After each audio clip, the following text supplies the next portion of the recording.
Or, keep the crunching to a minimum, obviously. Feel free. We'd rather you crunch than get a migraine. Yeah. Do what you gotta do.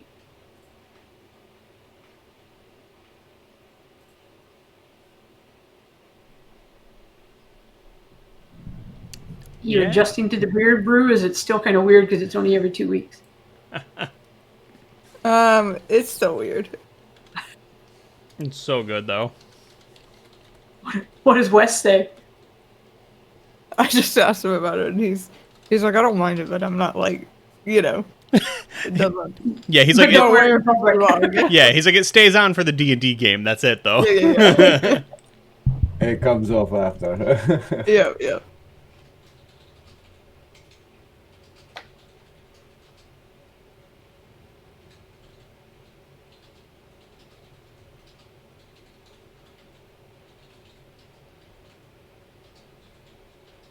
Guys, I'm so excited about this week. No worries.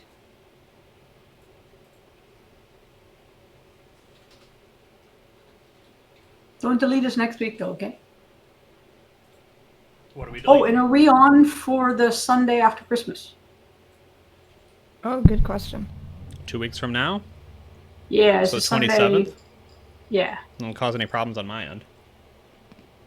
I will be out of town, but I can make it work. Yeah, don't, mess with plans or anything, We might just have a cameo of, my dad with his actual beard in the background or something. Oh, that would be fun. Nice. Oh, that would be good. That's even better. Create an NPC for him that day.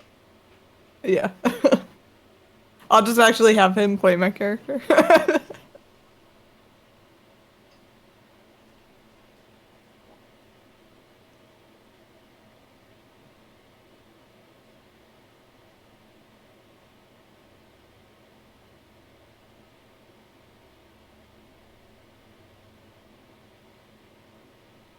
Sorry, I got one more to post and then I'm good. I don't know where everybody else is at.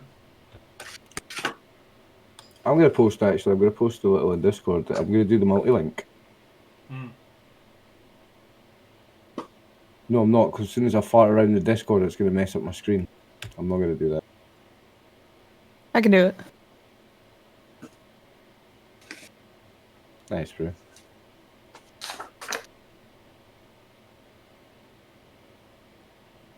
Linked. I'll be right back. Need some paper.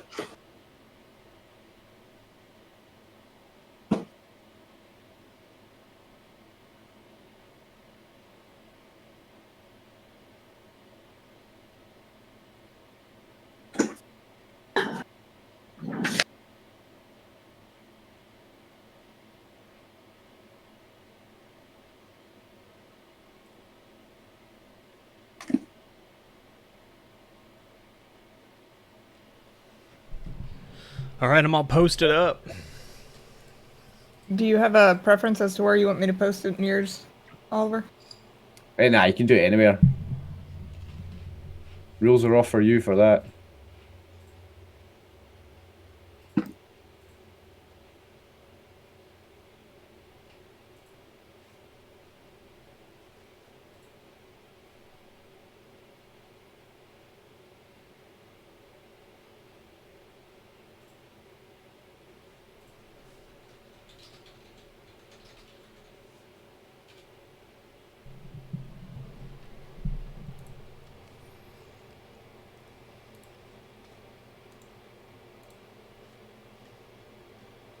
Dave's tidying his up a bit. What's that? Oh, you're using Discord, I see. I'm not even going to bother because I'll fuck up my stream. Yeah, I use the pop out so it doesn't totally mess me up. Oh, I'm not as clever as that. We'll work on it. You're definitely clever enough to handle the. If I figured out the pop out, I guarantee you can. I don't know that there's a human being that's worse with computers in the entire world than me. Oh, possibly me though. Well, maybe that's why we get along then. 2 fucking peas in a pod. Oh, I didn't even update my thingy to the new one. We're so good at this. Oh, is that you on the left? I thought that was Dave on the left. I was thinking Dave's not even used his new thing. Yeah, if you, I can fiddle around with that too. If the biggest thing I noticed was everybody was having a hell of a time with the frickin' things on the top. I thought it looked Yeah. really cool, but the user experience was shit. Yeah. Whose voice is here in robotic? Is it mine? I'll be sad. I'm okay. I don't I'm know. fine. I hear everything okay. Yeah, same here. And No robots. And in fairness, to be clear, there are some robotic voices in this particular fantasy world. I'm mixing the sci-fi peanut butter with the fantasy chocolate. Oh, just everybody overlapping? I don't know. In Brew Stream. Oh. No. Oh my Maybe- god, it's probably Streamlabs again. Your friends, yeah.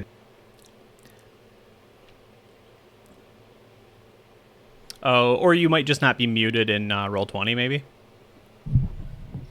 Or you've got stream open and you've not got that muted.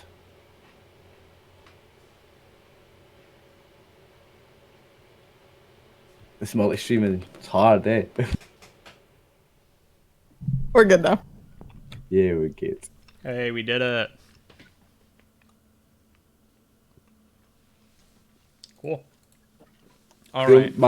my suggestion for overlay 3.0, Dave, would be see the Island of Stars. Yeah. Just put that smaller along the bottom so we can make the middle panel bigger. Yeah. Yeah. Yeah, I like that. Either that, or I was thinking maybe just putting it, move the scroll, cut it down a little bit, and put it at the top of the scroll there, and just leave it completely Yeah. off. Maybe, I don't know. We'll figure something Yeah. out. I like it. Yeah, whatever we need to do. Give me some feedback. I don't mind fiddling around with it. Just when I have the time, That's why I knew it was a problem the first game. I just didn't have the time between those 2 weeks. But okay. So we kind of got everybody here. We're getting moving. Let a few people kind of filter in, which is nice. So as opposed to picking the scene right back up with the party kind of filing down into the the dwarven construction and repair area here, right, which is where we left off last game. The scene actually picks up on a flashback from, and I don't know exactly the time. It's something like 1,000 years ago, probably much longer. But when you have races that can live 300, 400, 700 years, I just can't. I don't know if I can't fix that. But a long time ago, we cut back to the site of the church that you guys just left, which I don't think we actually gave like a specific name, but I just kind of wrote down that it was like the Orthodox Freyan Hearth, right? Just something to Orthodox Church of Freya, yeah. just something that I could like keep straight, And so this, some 1,200 years ago, however long it was, it just says a long time ago, right? Long time ago. We've got just this picturesque little, rolling hill, and we see a young girl kind of shepherding sheep, whatever things create wool. I don't go outside much. I think it's sheep. Yes. And she's sort of kind of moving them in the direction, and they're more or less, behaving and everything. And then the music kind of spikes, and you see her just kind of yell out. And the sheep scatter in every direction. As I imagine they want to do. Some of them, looking for safety. Some of them just trying to get back to the church and everything.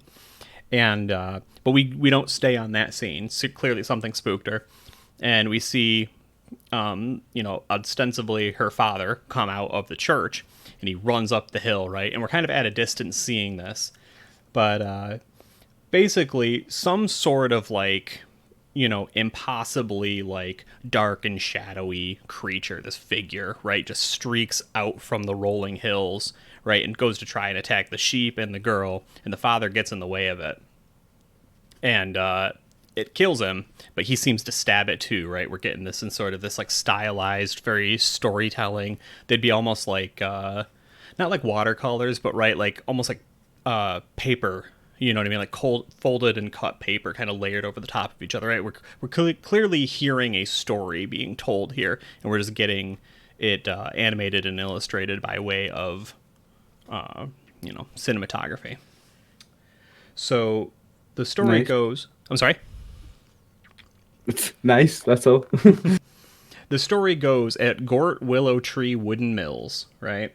A father was called into the garden by the frightened cries of her daughter being chased by a beast.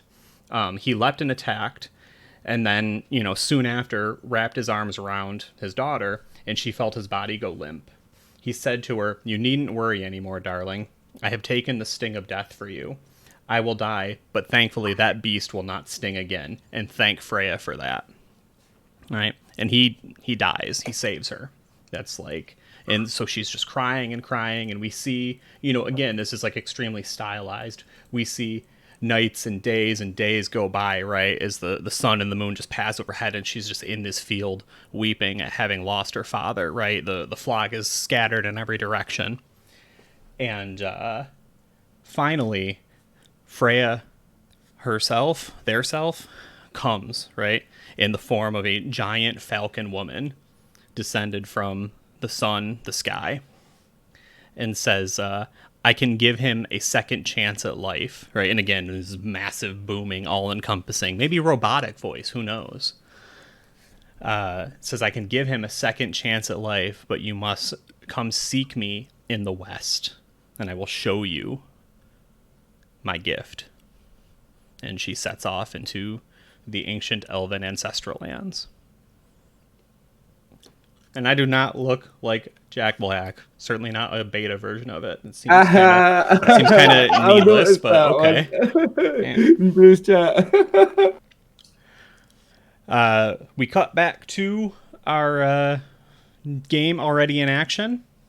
Y'all are descending into the earth, escorted by many dwarven guards or dwarven railway workers. What are you doing? I think we were following the one dwarf to see if he could take us to the elf or elves that were hurt. Yeah. Because the other guys have also blocked the doorway. Mini symbol. Yes, that is go true. that way. Okay. So what's the thought process there? Like, you just along for the ride looking for information? I know RX was kind of rip-roaring and ready to go.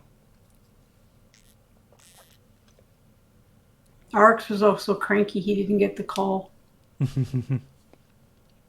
True.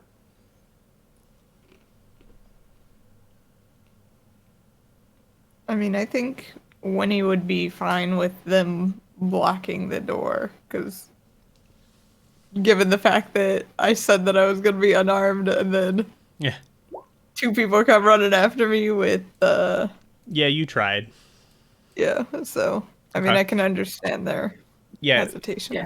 I guess the next question then is, oh shit, sorry. Is there any conversation between your party as you're shuffling under your own power, but you're definitely being funneled in this direction too, right? Like, you're going where they want you to, though you currently are under your own power. I don't know. What does Lisa think? And Yellow Squid. I keep forgetting him on Push to Talk. Yellow Squid. What's Maverick's sense of these people? Like, is he kind of calm and relaxed, or is he looking at me like, can I kill him?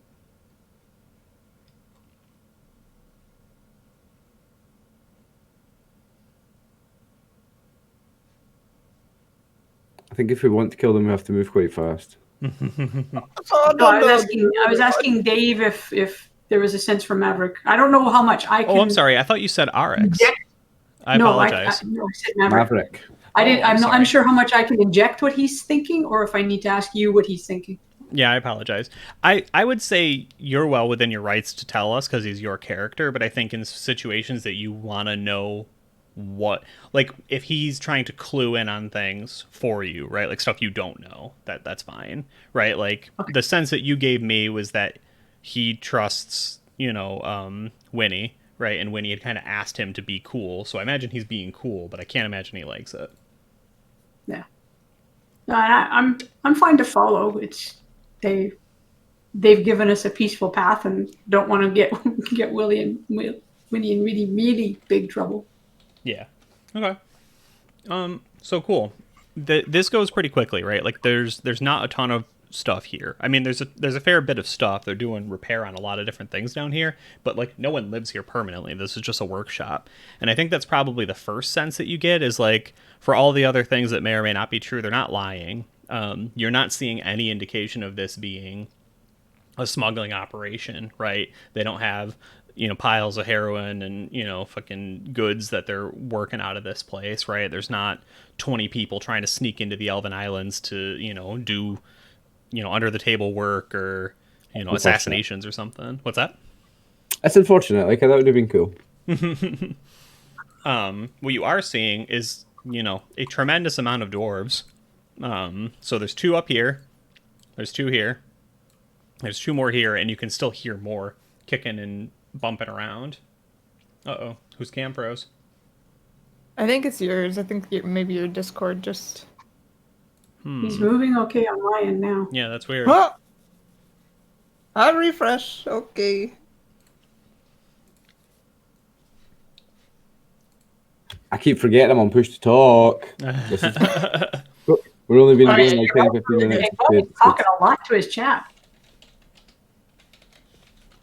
Oh, I'm doing that as well. Yeah, he's probably making fucking jokes about Jack Black, huh? You got fucking jokes?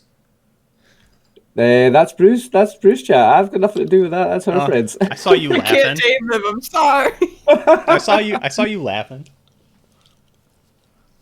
Man, I even like tried to trim it up a little bit. I've been lazy, I was like, oh, I gotta look good for the stream. Fucking punking on me 3 minutes into the game. Jack Black. Thanks, guys. I love you. I lucky.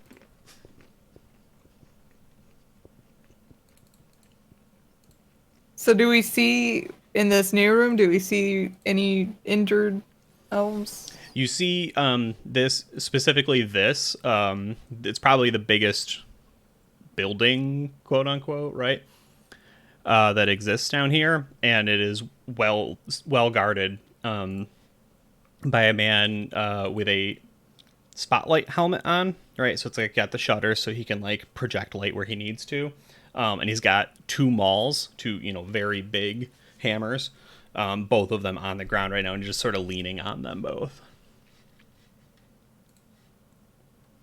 Oh, where are the injured soldiers so we can go help?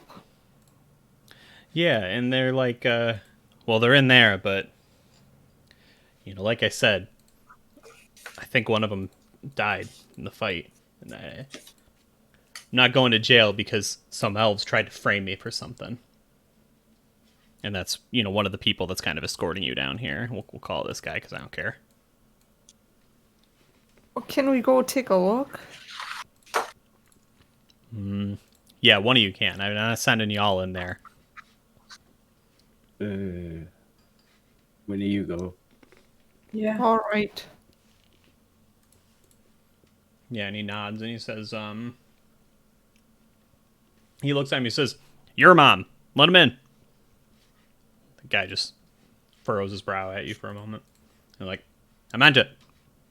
And he grumbles and sighs and sort of, leaves the warhammers behind, the mauls behind, whatever they're, and goes and opens the door, and you hear there's some sort of pattern or code to the door opening, right? He doesn't just turn a door handle. He doesn't just, rap at it 3 times. Like, there's some sort of passcode or something.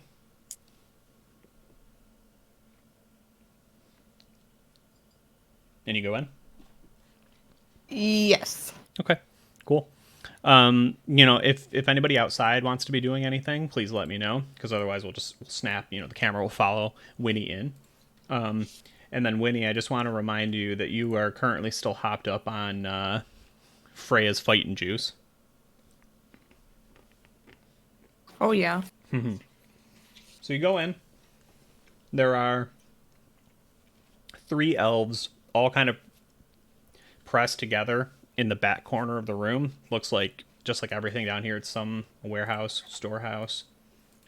Racking on the sides with, big spools of wire and whatever the fuck else that they need to build a rail yard. And, Are you okay?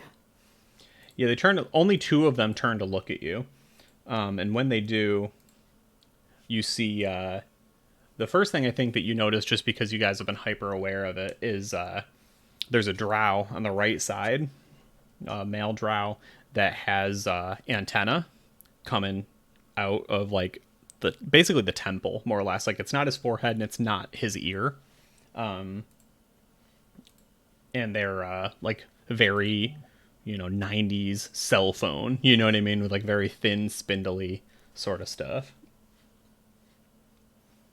And the other one, yeah, she'll actually reply. You can see that her eye is like mostly swollen shut. And what was your specific question? Are you okay? Yeah. And she's like, absolutely not. What are you here for? More punishment? No, I'm here to help. Uh, Primus is the one that sent me, and I'm trying to understand what's going on here and see if I can help you. And in addition to maybe helping the dwarves so there's no more bloodshed. She nods and says, or sorry, excuse me, she nods and points.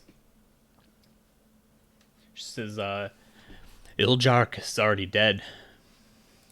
So, the blood has been spilled. Aye, but do you want your blood spilled as well? Ooh. Yeah, and the drow sort of looks up at you, and the camera would kind of tilt ever so slightly to focus on him. There seems to be, it's not fire because there's no flames, but there is both heat, like heat waves radiating off of, and a very dim red light flaring up from his palms.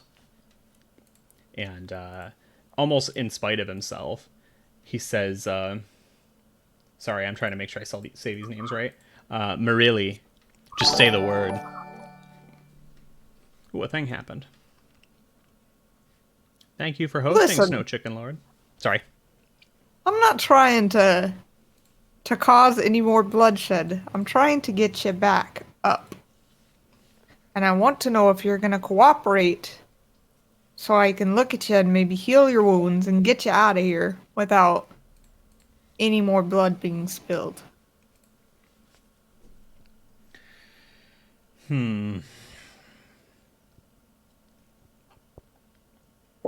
Yeah, go ahead and roll me a charisma saving throw. Or not charisma saving throw. It's just a charisma check. So you're looking to roll under your charisma, but you're going to add 2 to the roll. You showed up, So- you're a dwarf. Yeah, D20 Roll plus 1d20. D20 plus 2. And we're comparing against Winnie's charisma, which is an 11. So 9 or higher.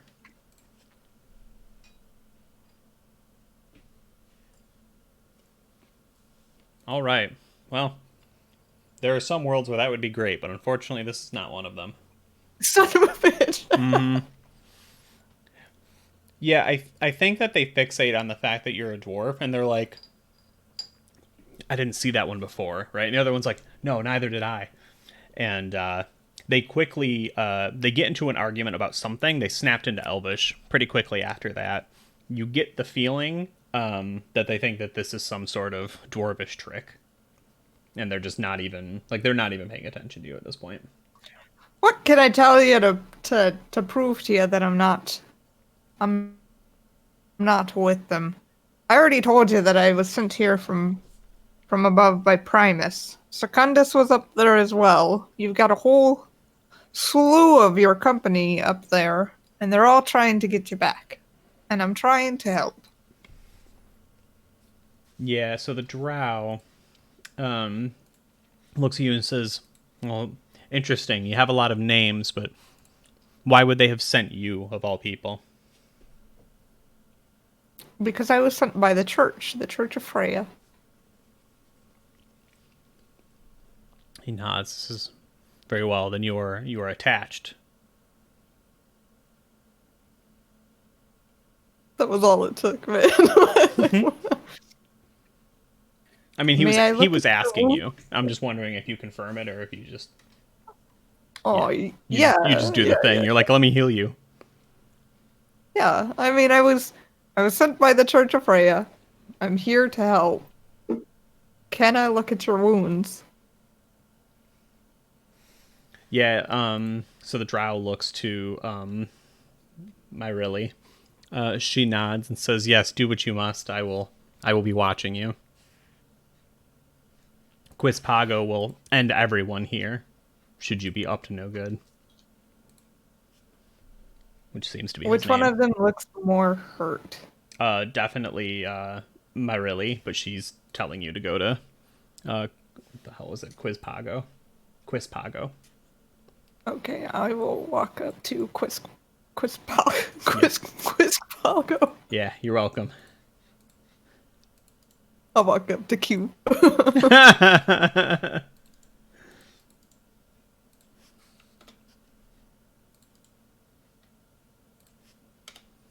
Yeah, you want to do a medicine check?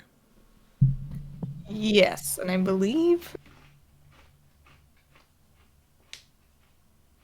I am proficient in healing, but I don't know what that means. Would that help me at all here? Yeah, I mean, technically it makes you able to make the check. Dave, just while you're giving us names, I caught something last week. That guy called Work, that's just a bird reference because it's crow backwards. I know about you and birds.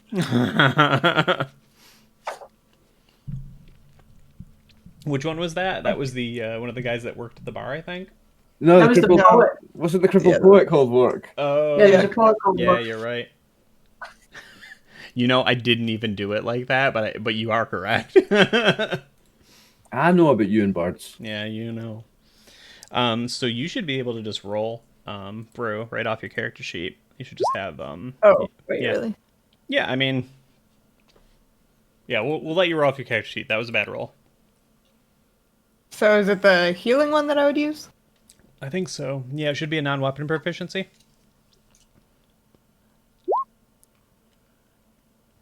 Yeah. Nice. See, look at that. So you succeed. Do you want any like special narration to this, or is it just pretty carte blanche? You bind their wounds, whatever else. Yeah, I'm just trying to stop any more damage, I guess, from being done. If I Yeah. can heal in any sense, then that'd be great, but I don't have the spell slot for it. Yeah. So she nods. Myrilli does, and she says, "Very well. You may. If you have anything to help with this swelling, I can't see out of this eye, and I'm growing concerned that it may be permanent."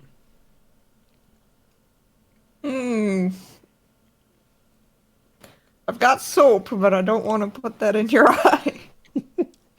Okay. We cut away from that scene. So what's going on? Kind of standing and waiting. It's been a few minutes. You heard a little bit of raised voices for a moment, but not like a fight by any means. I mean, I'm just listening very carefully. Okay. You want to roll? Because you actually speak Elven, right? Yes. So you might have caught there. Not that there's a lot to it, but Well, I will do a roll like my listening check. yeah, I think so. Right, you get that as a thief skill. Get detect noise. Yeah, I don't know that it's exactly the way the skill was intended, but It's not, but it doesn't really matter. no. Oh, I rolled the wrong one. Hang on.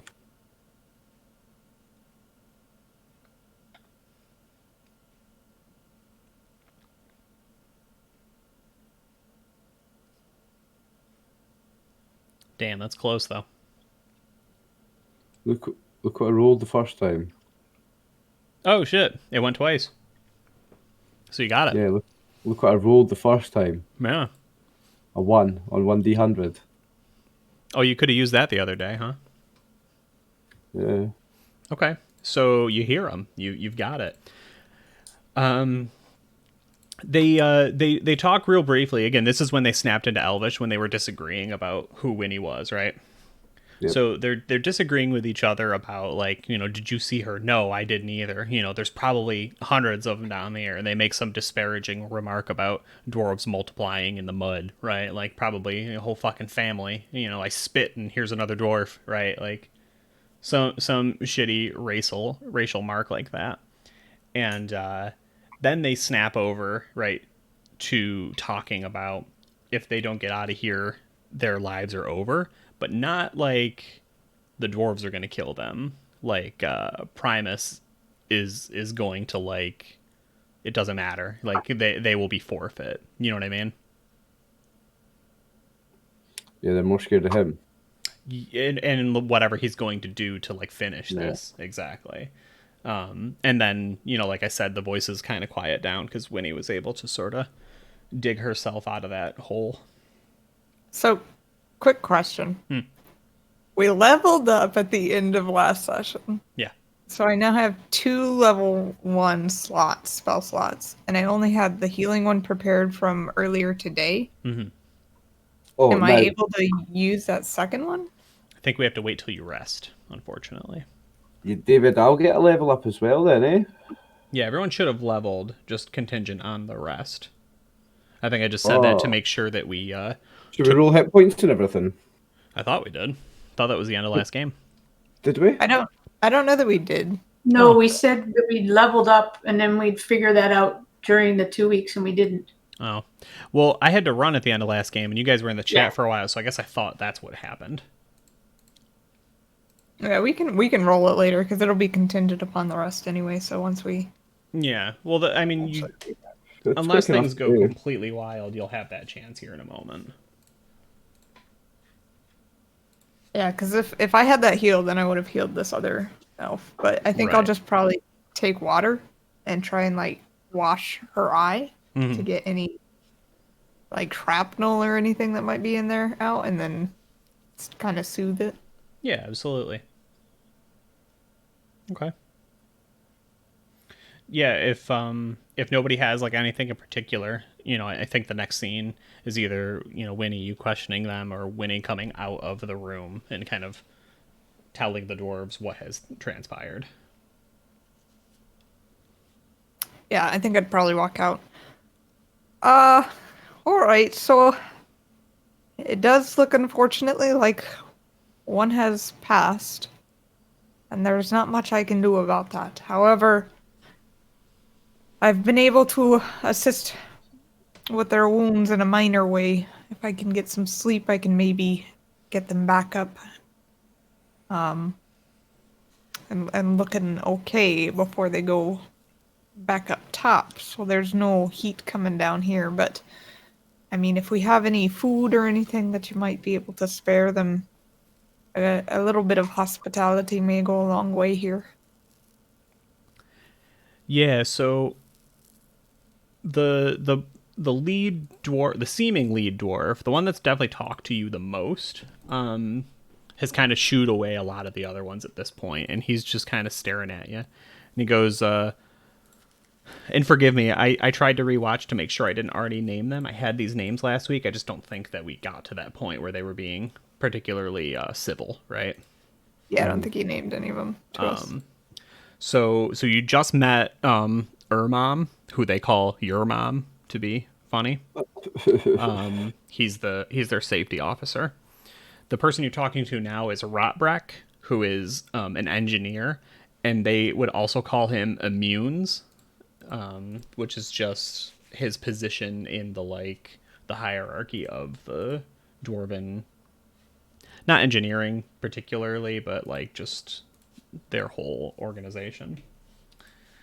And so he's kind of like the one that's de facto in charge right now. They don't seem to have a foreman in the traditional sense. And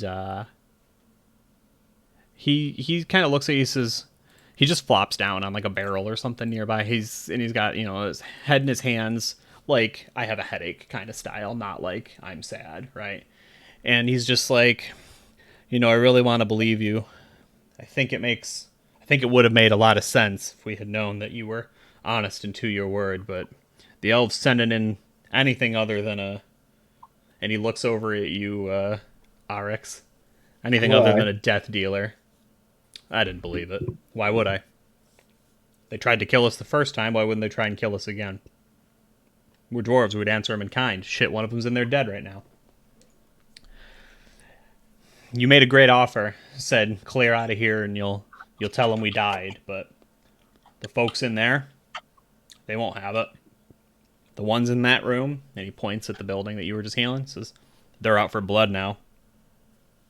And I would be too if I were them. How can I blame them? Sure, I can run, keep my job, tell everybody back home, we just lost a workshop. That's fine. There's others, but it'll speak to a bigger problem.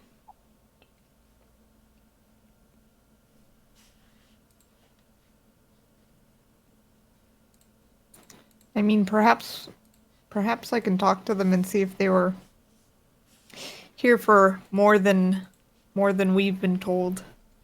I mean, if they're trying to retrieve something, or if there's anything that would give us an upper hand in negotiating, then I think that might suit us well. But at this point, if you murder them, you're only going to bring more bloodshed to your kind down here. They're not going to stop. If you release them, there's at least a chance that these two will go along with our story, and especially if we show them that kindness.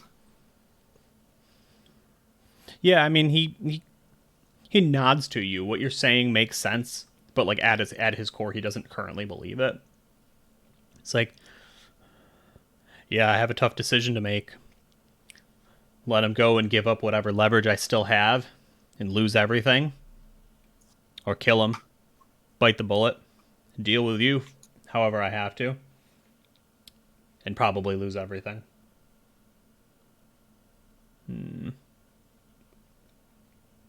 And he doesn't say that in such a way that, I mean, obviously you can talk to him, but if this were a video game, you would go to prompt him for another, line of dialogue, and it would just say like, whatever the fuck his name was, Rotbrack is thinking pensively.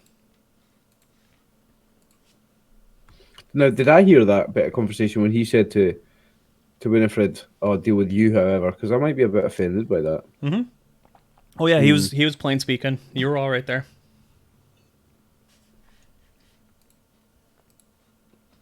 I mean, I'm trying to stay quiet because Winnie's so much better at the diplomacy than I am. But I mean, I'm not gonna let him talk to her like that for long.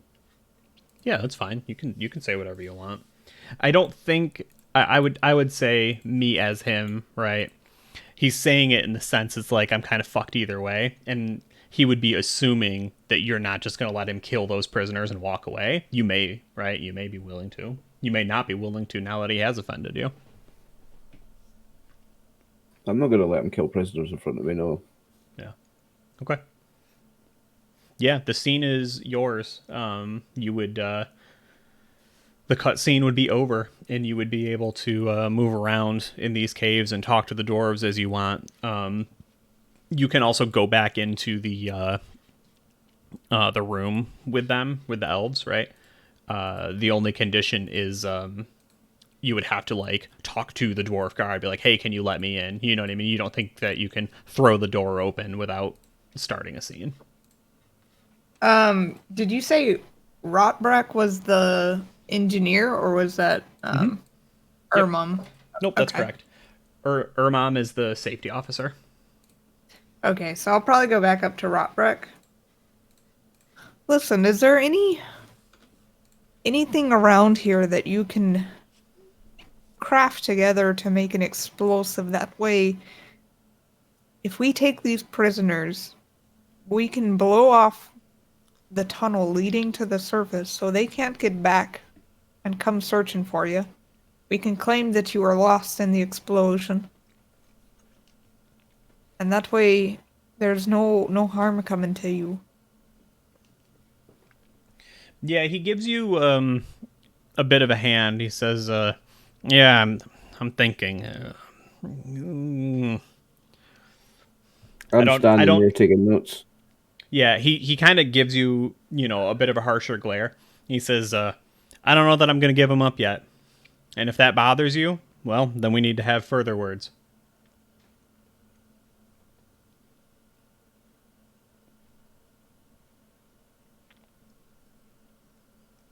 I actually have a question for Alicia. Good. Does your tribe or clan have any specific rules or regulations with prisoners? Like, is this honorable, dishonorable, or is this business as usual?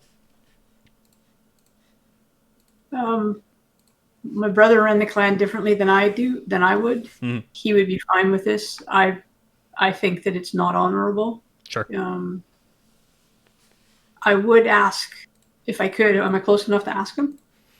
Yeah, he's in a state currently that he's not like talking a ton. But like I'm not just gonna be like he doesn't say anything. He does right like the situation as it's playing out is you guys need another piece of the puzzle right now. You have to either force his hand or give him another option. But yeah, he'll answer simplistic questions. I'm curious what the delay is. You either hand them over or you don't. What is it that you're thinking? What is it that you need from us, if anything, that we can help you to resolve this? Yeah, and he sits up and kind of puts his hands out and goes, on the one hand, I lose this workshop. That's going to be a strike against me, right? Whether you sink it or break it or take it away from me, whatever it is. And there's no world where I'm not losing this workshop unless I take these prisoners and I use them as leverage up against the surface. I don't care about a secret tunnel that gets into the city. That wasn't my point here or my purpose. But I've killed one of them and I've pissed off a bunch of them. And I don't have any means to convince them that I didn't mean to kill them. And I got to think about that. What is it you want from them above? Didn't want anything. Didn't know there was a way up there. Never bothered with it. We tinker down here. We fix the, he would brandish behind him, but you guys are another level down, right? So you kind of point up, fix the engines, right? Take him back down onto the Long O. I feel bad for this guy. Like I don't feel like he's done anything wrong. He felt threatened, and he killed a guy, like you would, and now he's gonna get in trouble because this guy's an elf and he's a dwarf. Pretty shitty. So, I don't know that you would get in trouble, though. If we blow off the tunnel to the surface, you get to keep your workshop. They're not going to come down because they're going to be thinking you're dead. And whatever you need to tell your superiors, you'll still have an elf's body down here that you can use to prove to them that you are attacked. And that's why, there's a closed off tunnel up ahead, but it's not going to impact your work. Yeah, not that I'm looking to make more fights. Oliver, Alicia, are you okay with that theoretical? The dwarves keeping the body of the fallen elf? I'm not bothered. You've seen my alignment. I'm not bothered. Okay. I'm not bothered by it. It was an accident. Seems that way. Okay. And sorry. We're trying to get everybody out alive. Yeah. Who can be. Okay. Yeah, so he nods to that and he says, I see your point. I'm still worried they'll come down for revenge, for excavation. Our space here has been disturbed. But you've been honest with me so far, and you're true to your word, and maybe you helped things here. Maybe you helped me. I'm going to go talk to old Ice Belly. If you want, I'll get you some food. Go float the idea to them in there. If they're willing to say there was a fight and an explosion and they don't remember much, I'm willing to... of course I'm willing to blow the tunnel. I don't care about the tunnel. But I need a minute to think about this. Would you mind if my companions went in and discussed it with them with me? I'm willing to accept that. I want to talk to you about spells because if I'm leveling up, I start to get spells. But charms useless on elves anyway, so it's not worth asking now anyway. Goddamn second edition. Yeah, so he'll leave the room, right? You hear him stop, and he barks something in Dwarven to somebody about getting everybody food, and they scoff, and he's like, in Dwarven, he's like, I mean it, don't make me burn you from the inside out, kind of thing. And he will descend further into the way here, just for reference. But if you want to jump to the next scene, you have some sort of, meager rations, but something to bring into the elves. We can do that. Yeah. Before going in there, I think Winnie would probably just check with RX and Alicia and make sure that they're okay with everything. I'm okay. Do we have any food to give them? Whatever the dwarves gave us, I can give up mine. Yeah, same. That's all we've got, I think. Yeah, they would have brought enough that to feed the elves and you guys, right? Like that was what he was like scoffing. The guy was like, I'm not going to feed those elves. He's like, I'm going to feed you to those elves if you don't get food, right? Like. Okay, perfect. Yeah, so you guys can all cut in there, and then Alicia and RX, you see the same thing. A drow that has been gifted with. You're not sure if the hands are part of it or not. They don't seem to be mechanical in the sense that the antenna are, right? But he certainly has his little ear attachments. Is there a chance he's communicating with the surface now? That they're actually hearing this? Or I guess not, because they sent us down to find him. It's a really fun thought, though. I like that a lot. Go ahead and let's go ahead and just mark that down as a. You have a gimme at some point later there, Goophin. You mark that down somewhere in a character sheet, and the next time I give you some guff, you just remind me. Nice. That was very good. I like that a lot. I wish I had thought of it. Sorry? DM owes me. Oh, what? I'm going to mark down in my notes. DM owes me. Yeah. So in my games, I traditionally call them Dave points, or I just like steal inspiration. But we're not playing 5th edition, so.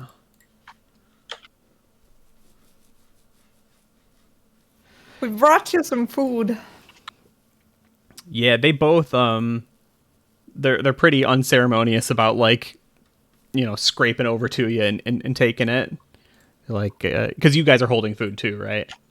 Mm-hmm. Yeah, I'll take a little piece off of their food and eat it in front of them, so then it's not. Yeah. As long as if you come in with like 6 bowls and you like take a spoonful of it, like they're not just they've been prisoners before, I imagine, or at least they've had training. So yeah, they don't just like tuck in like crazy, but they want the food.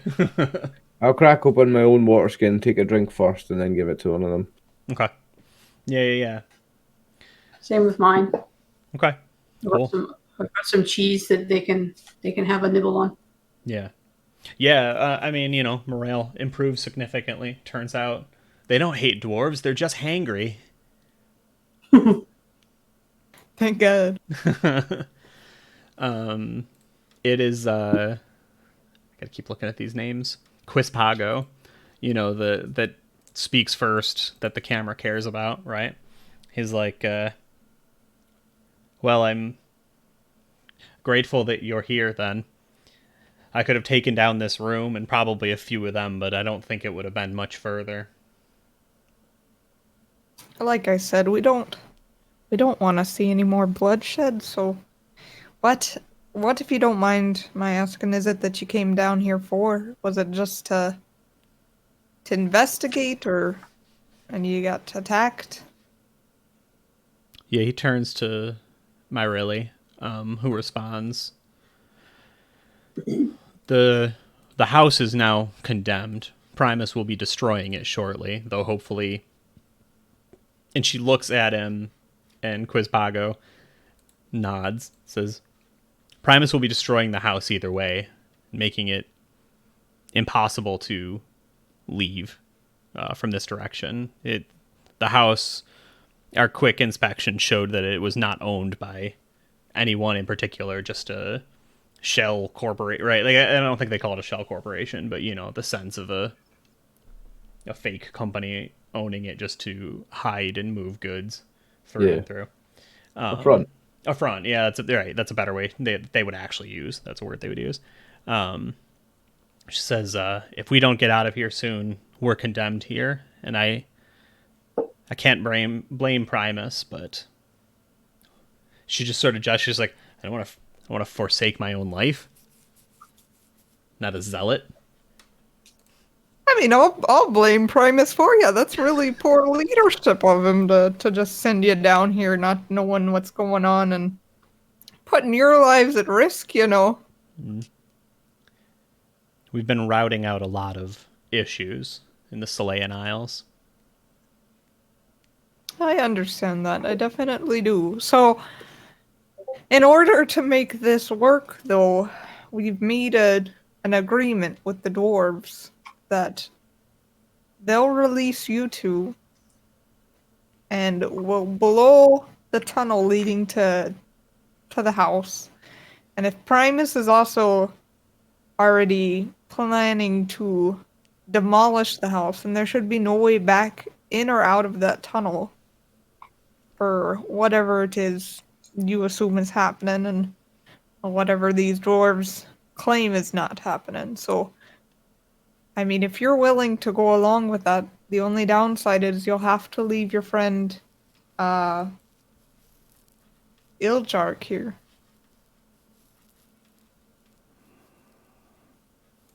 Yeah, they think about it for a moment.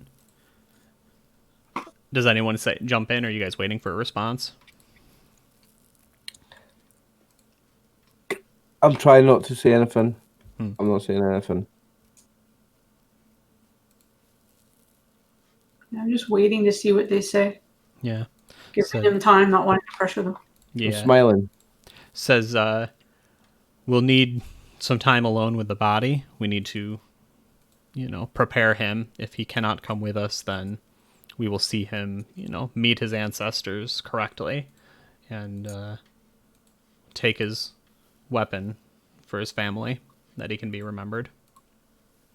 Understood, and that should be no issue. Of course. Yeah, they nod, say, and don't like it, but again, I think the longer we're down here, the more likely we are never to return. I agree. It's unfortunate that there was even a casualty to this, but I mean, if we can get you two back up there safely and keep those down here safe, then Seems the only way to avoid any more.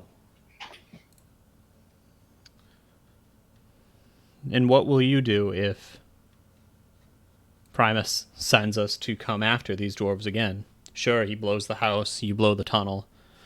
We'll find them. They're not leaving. If they're smugglers, they're coming back.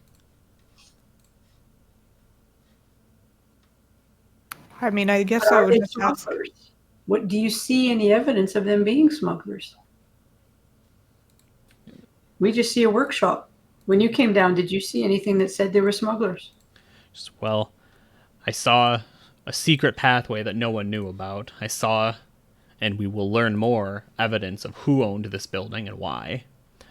Do I see... Right, and there would be some elven word for... Like, I don't think narcotics, right? I think narcotics are probably fine, but some, like some elven word for contraband, right? A specific contraband. I think probably a specific word for dwarven contraband. And this is, I'm sure it's not far, right? Once again, kind of slipping back into that judgment. Well, I think that the way that I see this playing out is if we go back up there with the story that, you fought a valiant fight down here, you took down a lot of the dwarves, unfortunately, Ildrik died in battle. He will be honored, and you two will probably be honored as well. Unfortunately, an explosion went off when we were fighting. We assume it took out the mass of them, and we got away relatively unscathed.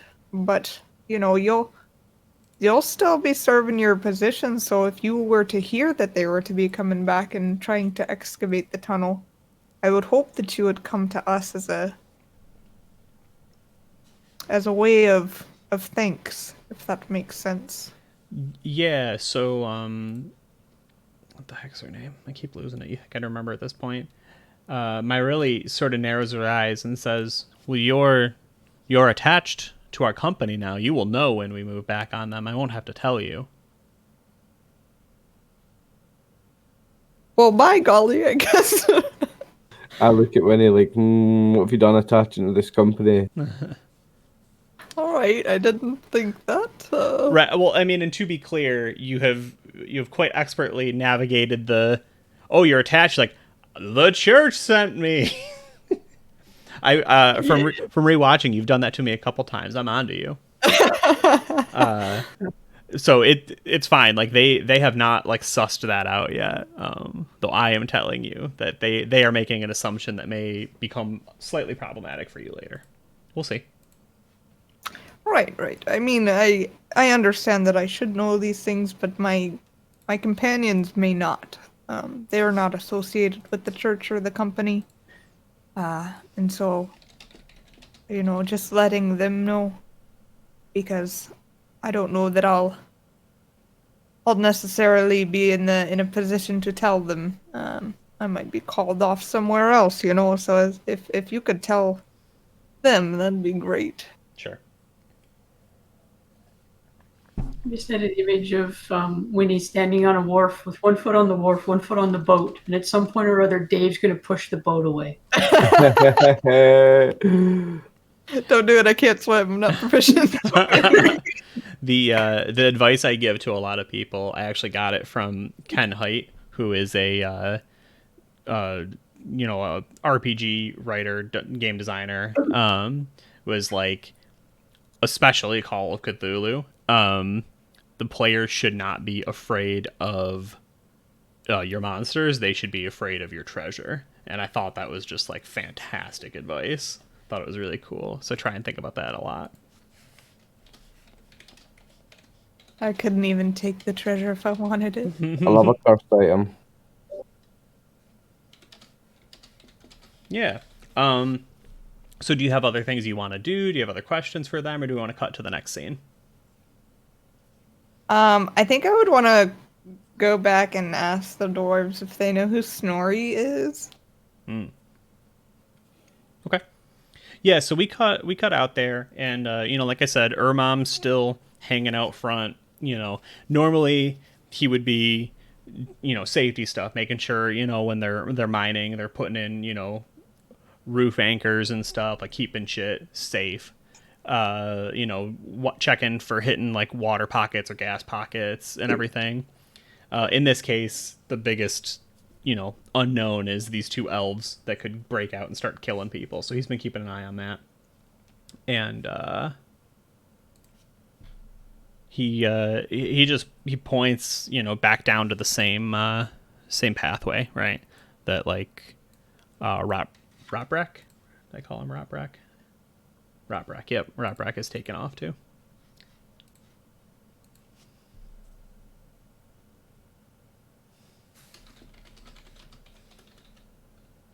So maybe go down that way? I just want us to thank them for being open and for allowing us to hopefully have a peaceful solution to this in a way that these guys will survive and not be attacked. Yeah, you're just There's saying no, that. there's no good way out of it, but we're doing our best to make a not bad way out of it. Yeah. You're saying that specifically to your mom? To your mom and to the downstairs, not to the elves. Yeah. But, Just to say thank you. Yeah, he nods. He's like, honestly, they give me shit all the time for trying to look out for them. Our best bet was not making plans worse. It's one of the reasons I separated everyone. But, and he goes, there's an old saying about that. And he sort of looks at, it's probably not appropriate, so I apologize. But, You know, only when there's a mosquito on your cock do you realize you can't solve everything with violence. Okay.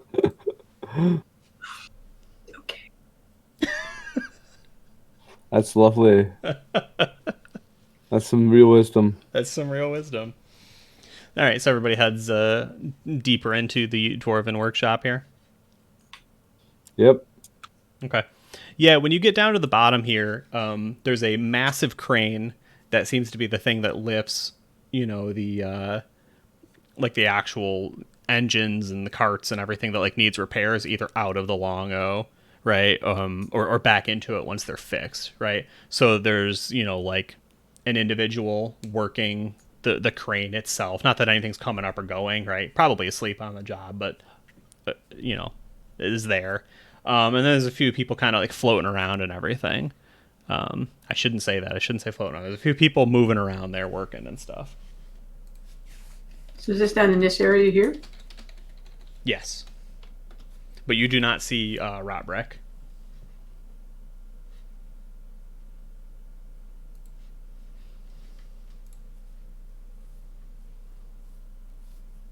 Are you coming, Auric?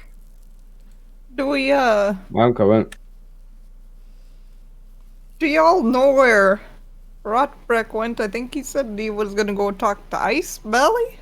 Yeah, and you can't help but see that they all crack a smile, right? They're just like, yeah, he went down there. And he points at this one in particular. This is, Okay. yeah, he'll be back soon. He doesn't like, no, none of us like Ice Belly that much. Oh, okay. I'm gonna pull my mirror out while we wait and make sure my beard is tidy since they kind of laughed when I talked. So fun. Yeah. Don't do that when I take a drink. But hang over your shoulder, which is easy enough because you're a dwarf, and like try and check out myself in the mirror at the same time while you're there. Oh, yeah, that's right. Says, Just make sure you know. do y'all... Oh, do you need this, Arx? Yeah, give me a quick shot. I'm very vain. Do y'all work with, you know, long O investigations? Are you with acquisitions, inspection? No, we're peacekeepers. We're. Tell him, Winnie. We're just doing the work of Freya, to be honest. That's the one. The work of Freya. Yeah, he points. He's because I'm Garner, heavy labor. And he points. Nice to meet you. It's Oiden. He's heavy labor.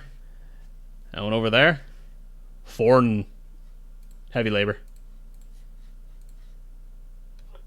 You're my kind of guys. Nice to meet you, boys. The heavy labor gang. I like the heavy labor gang.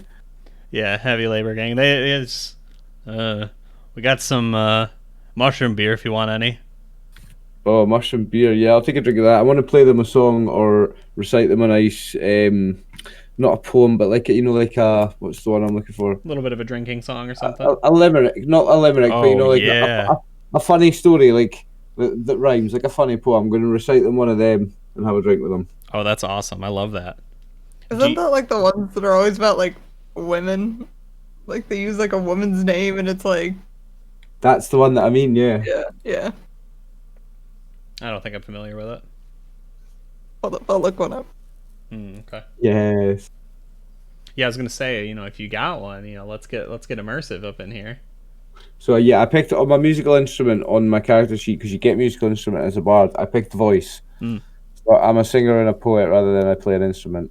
Sure. Nice. Okay. So you keep them entertained. There's a few laughs. There's a few ha-has. I would say if everybody wants a question out of them, either related to the scenario, or related to dwarves in general, right? Like they're happy to talk. These guys aren't as interested in the drama that everyone else is, right? They probably gotten whispers that it's happening, but they also, along with that, was also get back to work. So they're happy to just have in their eyes, an excuse to fuck off. So here's one. A damsel seductive and handsome got wedged in a sleeping room transom. When she offered much gold for release, she was told that the view was worth more than the ransom. So it sounds like that. Yeah, Yes, no, I like exactly. That's what I want to recite for the guy. So, do I need to make a roll for it? it. Oh no, you just get this. Cool. Yeah, no, they're all about you. If Nice. you're hanging out, having a drink with them, having a laugh, you succeed. These are your people. Nice. I like dwarfs. Dwarfs are cool. Does anybody want a question, or do you want me to just cut to Rotbreck coming back? Question from me to Winnie. Would they know anything about the dwarf you're looking for? Oh, that's right, because you wanted to ask them about. Yeah. You wanted to ask him about Snorri. So none of them here know Snorri, but they will give you two things. They say, we had a lot of people come through recently, and he points. He's like, and some of them I've seen since then, but there were a few guys that came through that I haven't seen, and I thought that was kind of weird because we're. And he looks, at the heavy labor crew, and he grins. He's like, "We're a bunch of busybodies, Where'd they go?" What is Did they go topside? What's that? Did they go topside? And is that where? When he says guys, does he mean dwarfs? Yeah. Ooh, okay. Yeah, and he's like, honestly, nobody's got time to be inspecting all these different caves. This is all news, If elves could just show up all willy-nilly, they've never done it before. So I don't know if this is a new thing or what, but we got all kinds of hidey holes for drinking, for sleeping, for. I like it. Yeah, he looks a little embarrassed. He says, and didn't know you could go topside from here. Do y'all happen to know a dwarf named Snorri? Yeah, and I'm kind of lumping that in together because I think sorry, not Goophin. Alicia asked, and he goes, "Well, that's the thing that's interesting. Do you recognize that name?" He's asking you. From the Snow White dwarfs. He goes, "It's a good name. That's a strong name. It's a powerful name. That's a name that means something. Irons. You don't just name your kid Snorri and then he grows up and he laughs. He's like, they don't grow up to do heavy labor. You know what I'm saying? It's a blessed name." For some reason, I'm always thinking about what the name spells backwards, and Snorri backwards is irons. Yeah, he Just shrugs. saying. Yeah, he shrugs. I don't know a Snorri, at least not. I think the one you're thinking about. There's a Snorri who's a hero back home, but It's a common dwarven name, Snorri, the way. it's auspicious. That's the word. I couldn't think of it. What was your Snorri famous for? Oh hell, what did he kill? Hold on, I gotta Google it. I'm sorry, I forgot.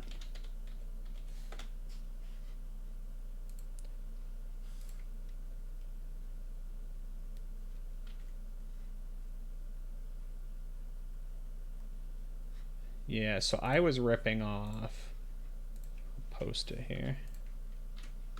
Oh fuck, I forgot. Every time. Bruce chat Every hates fucking you, man. time. That's As long as, fine. well, I'm He's sorry. got didn't that high get him. security chat, bro. No, I'm sorry. I keep forgetting. I gotta fucking put a note down or something. Put a smiley face at the end of it, and now you can post it. Put a smiley face in. Well, it's Yeah, gonna- because if you don't, Oh, it'll that's time right. you out for posting the yeah, same thing yeah. No, twice. you're right. I almost did it too. I was just stealing it from. I think it was just a rabbit hole when I went down reading more about Freya. I think specifically for our purposes, Snorri will be a troll slayer. Like they'll tell you about the Snorri back home being a powerful warrior and hero, right? Having saved such and such from trolls. But just in case anybody, I live for Wikipedia. I just could go all day, you know. So can I when I get started, so I try not to. Yeah, true. But yeah. Interesting. Okay. But yeah, so that's the only Snorri he you know, he's like there's a famous Snorri, but I can't imagine, you know, a fucking hero is running down and doing the whole nine. Well, shit, if it was, then I missed my shot. And this is completely fine if it is. But does anyone have any other questions? You kind of all leaned in on the like, who's this Snorri guy, which is fine, you know. So while we're waiting, can we explore some of these other little tunnel areas, or are they off limits? Yeah, you had carte blanche to go wherever you wanted, but at this point, Rotbrack is going to be back real soon. Because you already spent some time, you know, singing and drinking with the dwarves. Making friends. Yeah. That's my job. Like, that's what I'm doing. Like, it may seem like I'm just pissing around and getting drunk, but this is like the networking is important. People don't realize that. Like, when you're a bard, the socializing. Yeah. This is the real diplomacy. This is the behind the scenes diplomacy. The networking. You know, the drinks. This is tax deductible. This is work for me. Yeah, no, it's true. If you don't, you know, if you're only showing up when you need something, they get sick of seeing you real quick. Yeah. This is a bard's work is never done. That's why I'm drinking. It's part of the job. Yeah. Okay, so you know, pretty quick to form. Rotbrack comes out. He nods. And he shakes his head and says, "I don't know why I thought that would be a good idea. Go talk to that fucker." All right, we're in agreement. Let's send you up. Let's send the elves up. I think we blindfold them. That way they don't have a good count of how many of us are down here and exactly what we're working on. And I'm going to blow the tunnel. Yeah? Oh, all right. Well, much appreciated, Rotbrack. And I don't know. You came back and it sounded like maybe that wasn't going to be good news for my spelly, so I don't know. I talked to him because he's been around for a really long time, but talking to him is just the same fucking thing again and again. But who else I'm going to talk to? Money Branch? Fucking worthless. Boy, he sounds like you actually might be good, but... Old Ice Belly, it's a joke. Oh, the poor fucker. He forgot to clock out before he went on vacation, and he went and died. Now his ghost still at work. He haunts the place. We put him to good use. Keeps the beers cold. No way. Dead serious. That's brilliant. That's Alex, is that in character? That's not me. I love it. Right then, okay. Oh, old Ice Belly went on vacation, forgot to punch out. Now his ghost has to keep working. Love it. I was like, what's the most dwarf thing I could think of? Dying on vacation when you forgot to punch out, and now you're cursed to work forever? Damn. Which reminds me, I'm definitely clocking out next Friday. Yeah. Are you finished on Friday? Nice. Lucky for some. Yeah, not back till January 11th. Nice. I desperately need it. Yeah, Very enjoy. nice. Goddamn. Yeah, so he nods, he throws his hands up. He's like, yeah, it's kind of the same thing with him. I think some people are afraid of working, and he snickers quite loudly to himself. And then, All right. yeah, he'll start trundling up the stairs. Which I actually think this was supposed to be him, and I just lost track. But I did wonder who that was. yeah, I think that was supposed to be him, and I just forgot to move him. But like, meh, whatever.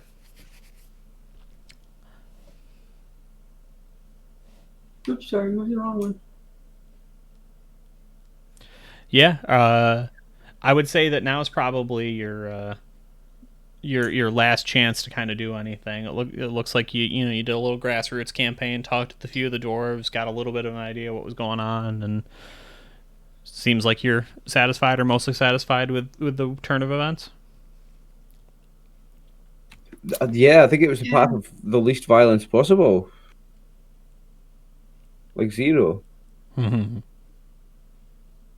I mean, I am curious as to what else is in these tunnels, but at the same time, I don't know that, like... Yeah, I want to go over here. Yeah, I mean, you want to start poking around? Well, that's where I asked if we could explore, and you said that, like, I guess while they're getting them ready, can I go explore? Yeah, I think Yeah, I'll let's pop go in. explore. I'll pop in and I'll tell them that it's their time to say their goodbyes and do, what they need to do with what was his name, Iljek? Yeah. So that way. Okay. And then Sure. I'll stay behind while they explore. Okay. Yeah, so you all kind of run down that tunnel to go check it out. Yeah, this wasn't me trying to like limit what you could do, but it was me being aware of like how much time you had available, right? Because the group has been very like, let's solve this problem, which is completely fine. But then when the problem's solved and he's like, okay, let's move, and you're like, hold on, I didn't get to look at this place. Like, yeah, you can't. Yeah, you're right, you didn't.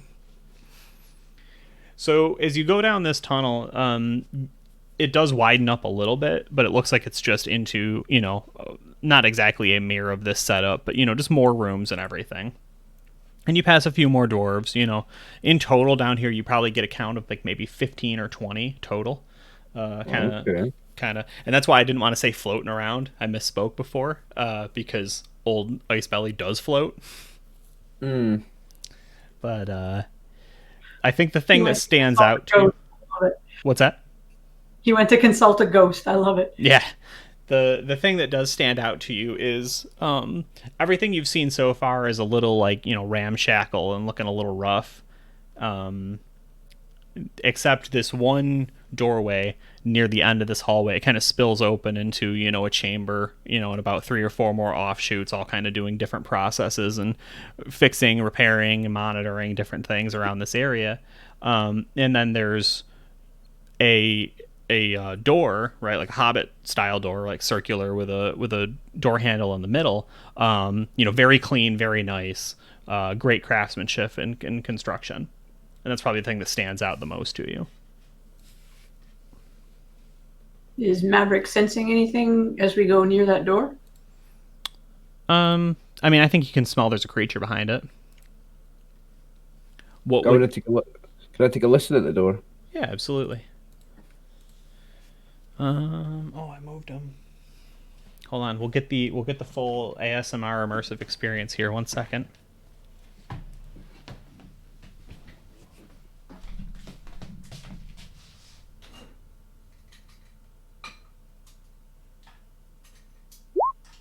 Oh yeah, I rolled the 1 again, motherfucker! Boom! Look at that roll. What's all that about? I rolled 1 on the D100 again, mate. Oh, nice. Yeah, so as you kind of move up to it, right, you're just hearing...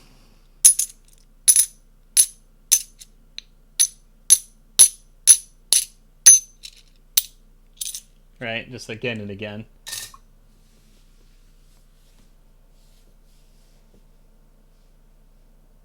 I'm opening the door. Sure. Oh yeah. And a bit of a stuffy voice, dwarven voice, comes. You can just knock. You don't need to. Oh shit! The elves. And he just loudly gulps.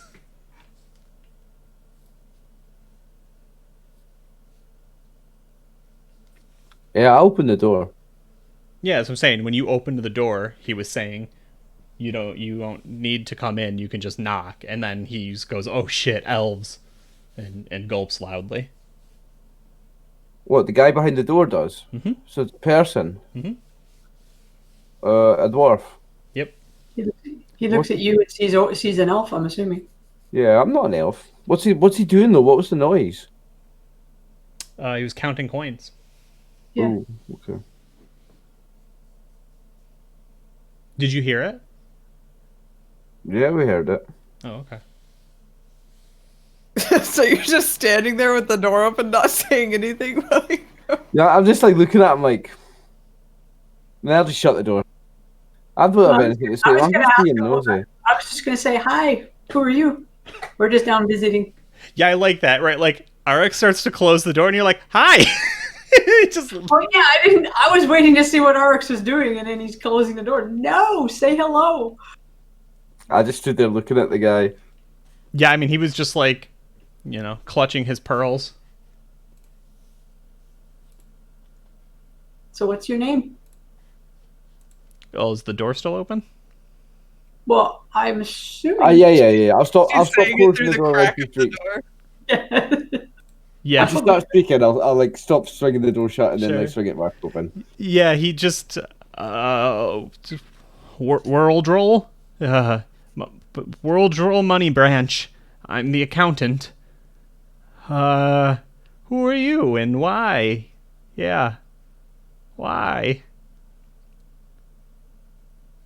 Well, I'm Alicia, and this is my friend RX, and we're just explorers. We're down here trying to hopefully resolve an issue that happened. I'm not sure if you've heard about the fight that occurred. The elves, yes, I tabulated it all. Very, it's not good for us. It's not good. I'm bringing Well, everything I can back. We're foreclosing on this workshop.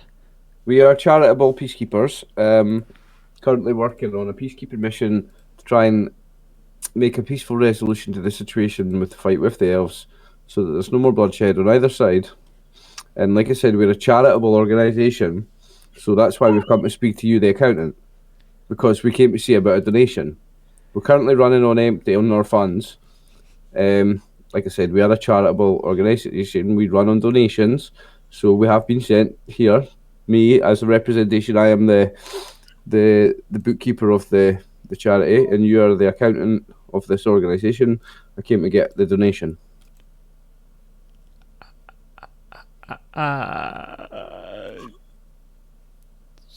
So, and then you leave. Yeah. He sighs heavy, and he spins around in his little desk, and he starts fiddling with some numbers. He's like, and what kind of fee structure process? If I what gets me out of here today, huh? Well, because this is a serious matter. This is what we call a red alert. Oh, This is the top tier, because this is a life and death situation. We're saving lives. This is 4 figures, my friend. This is 1,000 gold pieces. But remember, this is a charitable donation, so your name will be printed in our monthly newsletter, in our top donators, and you will be rewarded for your donation, as well as, it will help to fund this organisation that has caused this peaceful resolution here today. yeah. He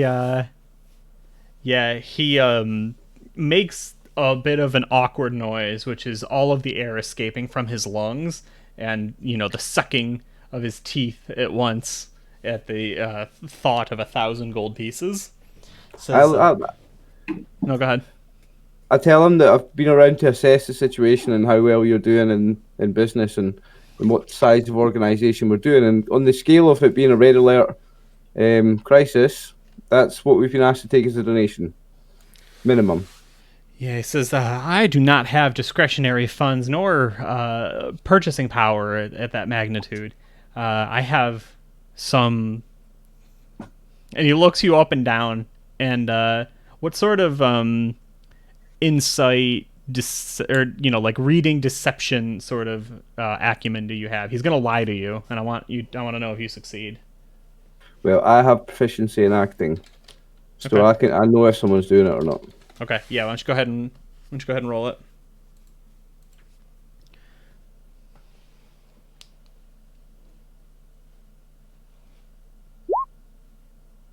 Oh, I failed. So you get the idea that he's lying to you. You don't know to what level. So he tells you he has discretionary funds for situations like this, that he is able to do a one-time amount of 100 gold to just grease the wheels, close the door. Nothing ever happened. No names will be exchanged. There will not be any notation on any newsletters.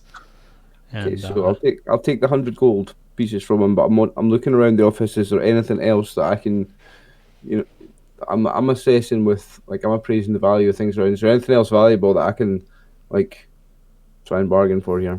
yeah, I mean, he's, it's not like there's actually a lot of money that comes through this area. This is the penny pincher to make sure that they're not going over on time, going over on labor, going over on expenses. Like, obviously, Yeah. he does have to do some purchasing. We literally walked in and I'm counting money though. Yes, that's correct. Which is how you got. If you're taking the 100 gold.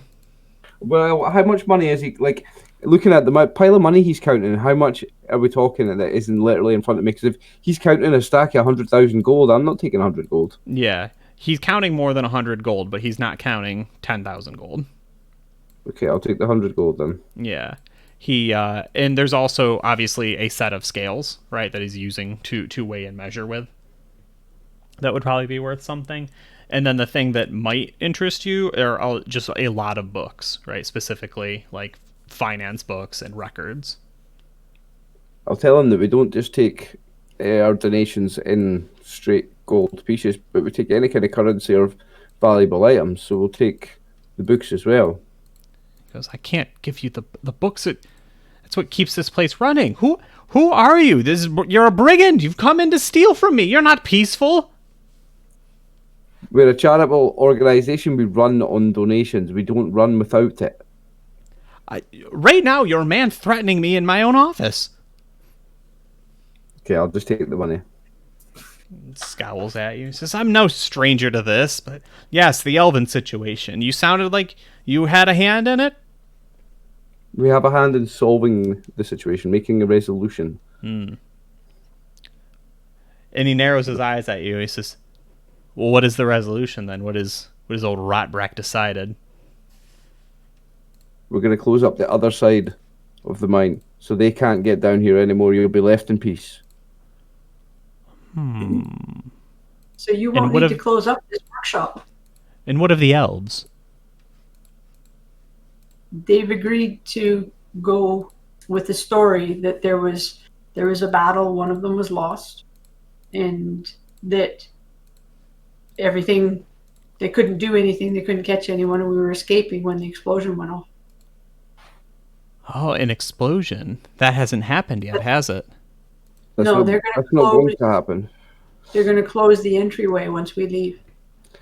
But they'll be told that the whole thing is gone. We're just going to close off the entrance. Do you want to make some more money, stranger? Yes, I do. It won't be peaceful. What do you take me for? I told you I'm here representing a charitable, peaceful organisation of peacekeepers. How much money are you talking about? Well, I'm just saying I have certain discretionary funds. I can make things. Should old Rotbrack have an accident on the clock, well, I would just say that would be very beneficial to me. Well, like Ice Belly. Yeah, and the camera going into our first break would have this very dark vignette, and you have come to find out that old Money Branch has circular glasses that light up and shine bright gold, orange almost, right? As the rest of the room draws black, and you just see his spectacles as he fixes them. Bro, this is like some Sin City shit. Yeah, that's exactly right. I'm gonna step away for 1 second. Want to refill my drink, stretch my legs a moment. If everybody wants like a quick 5, it's a touch earlier than our. Yeah, that's cool. Yeah. Okay, cool. Yeah. This is good. I like this. I'm gonna get my dwarven scenes. Damn it. Okay, so I just blagged us 100 gold. Yeah, he has given you 100 gold right now. Nice. I'm also going to run an ad on my end, so apologies to anyone hanging out in chat. You will not miss any content. We're going to be back in just a minute, and we'll see if the party can be bought.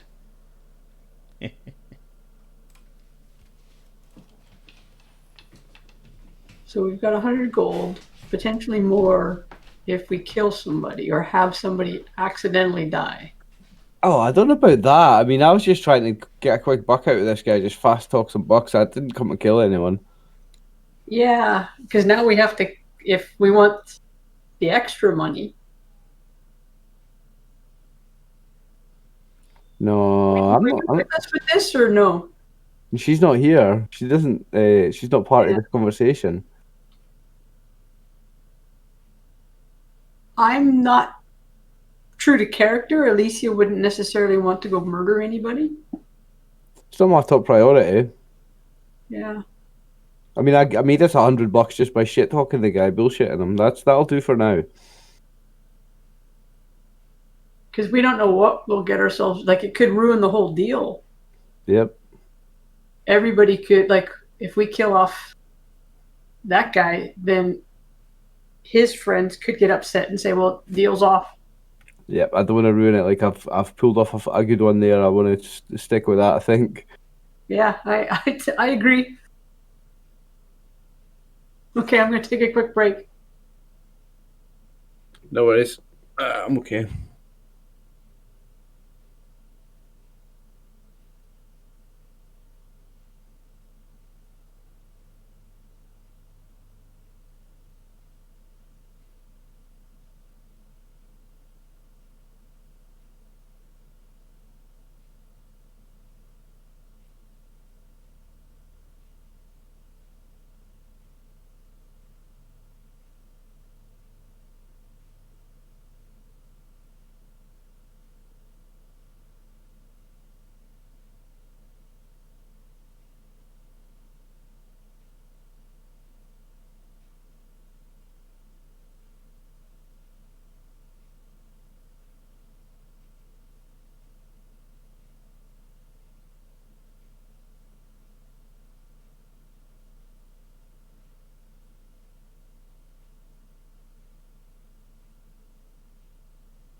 So hi to everyone in Brew's chat and in Dave's chat as well. What's up, guys? Much love to all of you. Thanks for watching.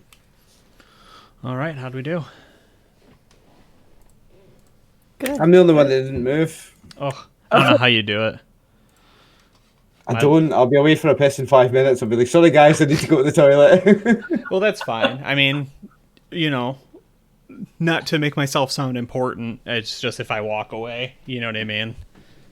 Yeah. We can't progress the storyline, whereas you can, oh, I'll answer this and pop off. So Plus, my flat is tiny and the bathroom's right next to the bedroom, so it takes me literally 1 second to walk there. So there's no time in between.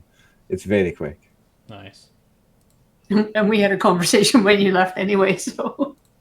Yeah. I mean, and it can be great, right? Like you guys can go down a thing into, like speculating and stuff. If somebody has a question that can't be followed up on, so that's why I try and just be like really, time them out. We're already apprehensive about being asked to fucking make somebody have an accident, basically. Yeah, I mean, we'd like to get out of this tunnel. I think that's completely fine, right? Like, if the party's cool with just like offing a dude, even accidentally, that says a lot about them. But like, that's my point as the DM is to like I will fuck with you as much as I can. Yeah, I don't want to really murder a guy. Like I'm happy with that 100 gold. I got that for nothing, basically. I'm happy with that. Yeah, and like then the story is like, okay, well, what are you gonna do with that info? So we cut back, right? Like, I actually want to snap back over to Winnie. They're finally like getting ready. Do you go in to like kind of usher them out, or are you letting them come out on their own? Yeah, I'll wait for them to come out on their own so I know they're done. Okay. I have a quick question. Who did he want us to kill? Rotbrack, Right. the engineer. I'm not interested. Like, no thank No, you. I'm just keeping track of who where Yeah, the you're taking alignment, notes. what Yeah, the yeah. alignment is in those people. Because obviously Money Branch, and I mean Rockbrack didn't like him. He didn't go to talk to him. But we now know there's a rift between them. Yes. That's both ways, not just we don't like the accountant. It's the accountant doesn't like him either. Yes.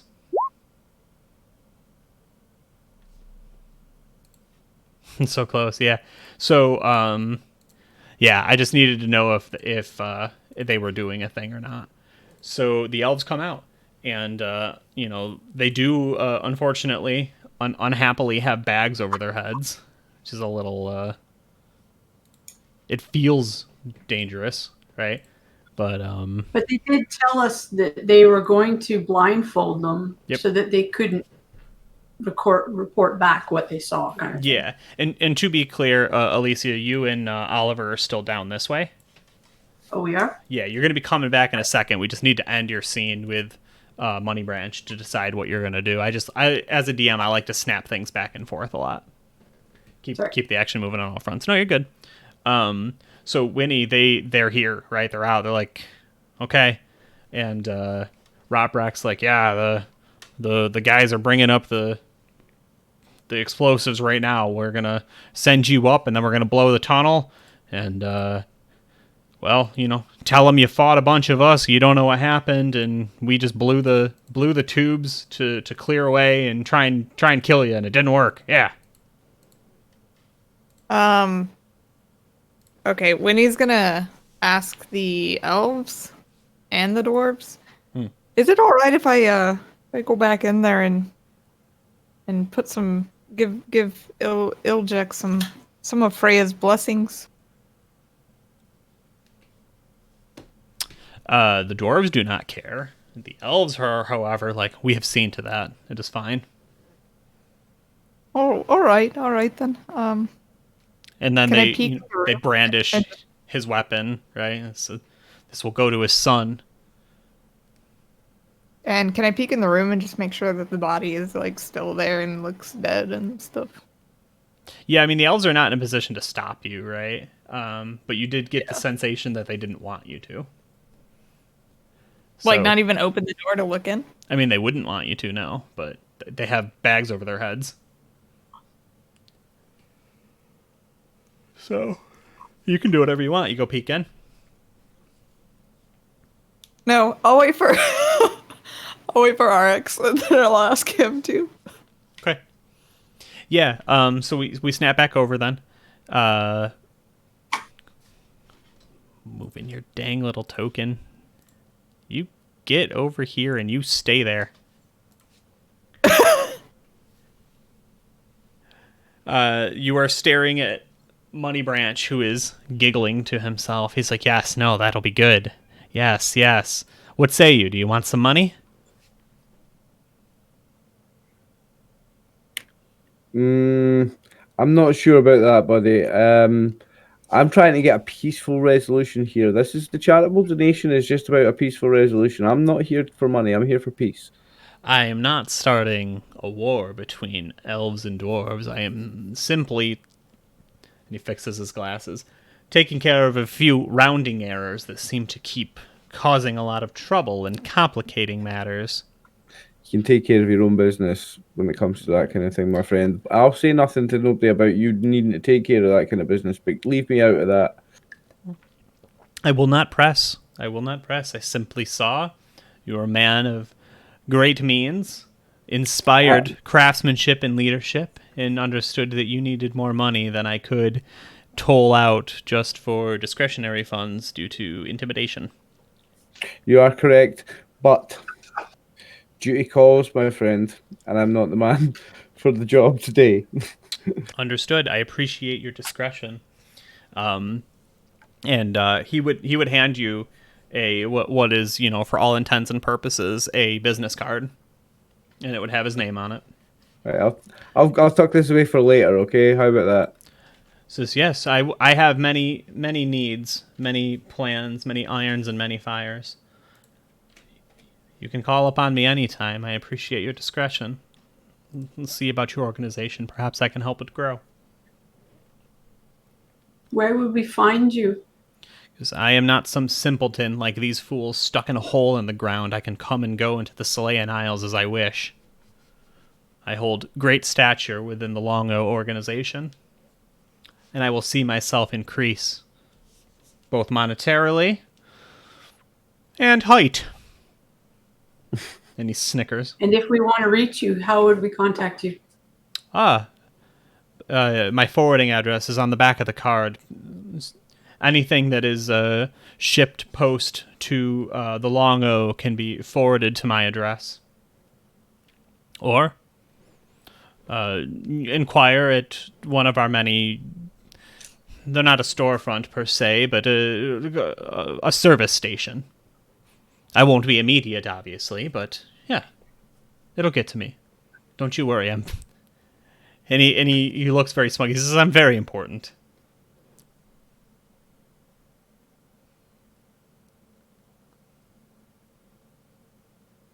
I'm sure you are. I'm sure a very important man gives only 100 gold piece donation when it's a red alert, life or death. I told you. Peacekeeping situation. That's all I can do. They don't give me unlimited spending power.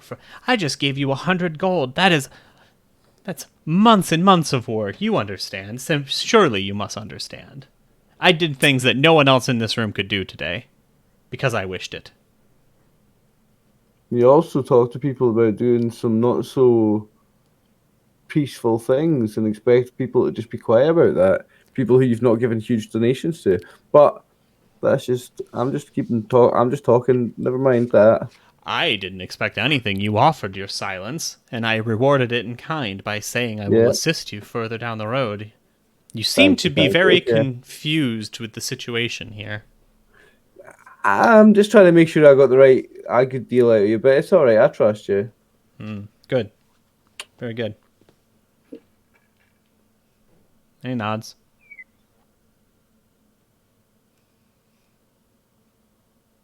Anything else you want out of that scene? I wanted a wee bit more money, but I'm not getting it. Okay, so you guys want to fold back in at the storehouse? Sure. Yeah. Okay. Yeah. So everyone can slide their minis over to the area here, and so Winnie, RX, and Alicia show up pretty quickly. And I'll just hush tell RX. So Would you mind going in and just peeking and seeing if that elf is still in there and passed away? I'm not too sure what their funeral arrangements necessarily were, but I want to make sure that, we don't end up having any trouble with the dwarves in case a body was missing or something. Sure. Absolutely, of course. The dwarfs need the body. So, right, okay, I'm going to go in. Just walk in casually, and then I'm going to tell them that I need to perform a funeral dirge for the body. It's part of my culture. Yeah, and they're like, well, you should have done that earlier. The preparations are set. There is no need. Now we must go. And the elves are creating a lot of urgency to this situation. But by going in, I've managed to see that the body is still there. Yeah, I mean, they can't stop you, right? Like, they're Yeah. bound. They have hoods over their heads. They're just being very weird about it. The dwarf just sort of looks at you and shrugs. He doesn't care. So yeah, when you poke your head in, you do see, in fact, that the body is still there. Okay. I'll go back and report to the boss. Do you do a funeral dirge or no? Oh yeah. I mean, it needs to be convincing, the whole thing that I did. Sure. So you do it. You do a little ditty. Yeah. Okay. Cool. Yeah, does anybody want to do anything else, or are you content to be escorted back up to the surface? I think we're good to go up there. I mean, what? Yeah. We've explored about as much as they'll let us. I think. Yeah. Yeah. All right. So you go up. Any questions, anything for the elves, any concerns, plans, whatever? No. All right. No, I think once we get to the spot where we're going to plant the explosives, we'll probably just check in with them to make sure. Yeah, the story. the dwarves are going to basically, so up here, right up on the top, right? The dwarves are basically going to plant stuff here and here, right, on either side, and then another bunch down this one, right? So they're going to blow this chunk and this chunk. Can you shift ping on the map where it is? Oh, so it'll drag you there. Yeah, sorry. Yeah. All right, yeah. Yeah, so they're blowing this chunk and then this specific hallway because they need this, right? But they don't care about this, but they want to like make it look good. So they've got two chunks. So remember, you came down, I think like 100 feet off this map. I don't remember exactly how far it was, but Right. it's not like you're right up against the secret entrance or anything. But they are not giving you a ton of room to work with. And these elves that are going back up, and us that are going back up, we're telling them that this whole Yeah, currently they're hearing that. Yeah. we're telling them the whole thing is exploded. Sorry, I was Right. off control. I was off my push to talk, so I was on a different button on the roll20. Gotcha. No, I understand. You're saying you're spinning them a bit of a yarn. They understand that there's an explosion happening and that some of the dwarves are alive, but you're kind of telling them like, no, we're going to collapse the whole thing. Yeah. Yeah. Whether or not they believe it, we'll see, but that's the story you're passing along. Okay, cool. Yeah, no, I'm just making sure I'm on the same page as what the actual story is going to be told. Yeah. Yep. All right, so Yeah. did anybody want to modify, change anything? Or because basically it would just be like, all PCs report to, this area, and then the cutscene will go and they blow both tunnels. That's good. I'm happy to blow it, like, Cool. take Okay. my 100 gold and go. Yeah, I mean, obviously the whole earth shakes, right? The caverns teeter dangerously as if they're going to collapse at any moment, but the tried and true dwarven construction of most of these places holds steady, and you're just in a partially collapsed tunnel, right? Looks like you could get into here if you really wanted to, but you'd have to excavate some stuff out.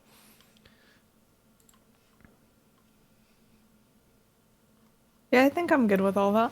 Yeah, I'm good. Yeah, the elves are like, "Can you take our blindfolds off? Like we're good. We're here. It's done." Yeah, I think once we get to that spot, that's fine. Yeah, I'll help one of them with that. I'll take the blindfold off of one of them. I can't I'll reach. take them off the other one because I don't know that Winnie could reach. Yeah, no, I can't. Didn't bring my ladder. Did you not bring your ladder? Nope, that's outside. We left the ladder with the pony. Yeah, Morgan's taking. So, Can't believe you don't have your ladder. do you guys want a conversation here, or are you just going up to the surface now?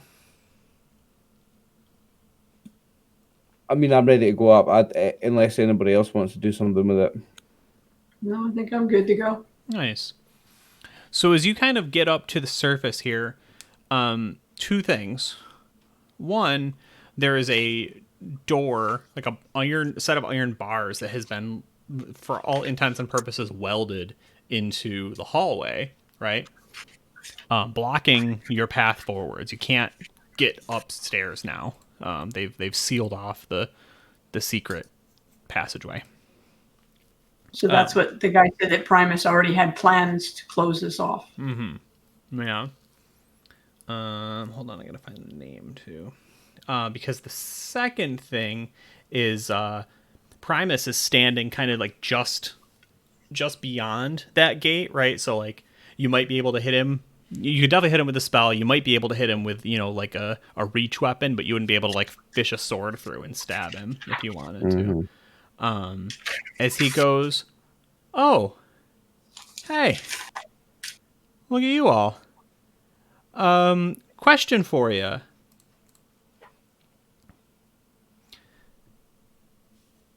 Oh my god, I cannot pronounce this.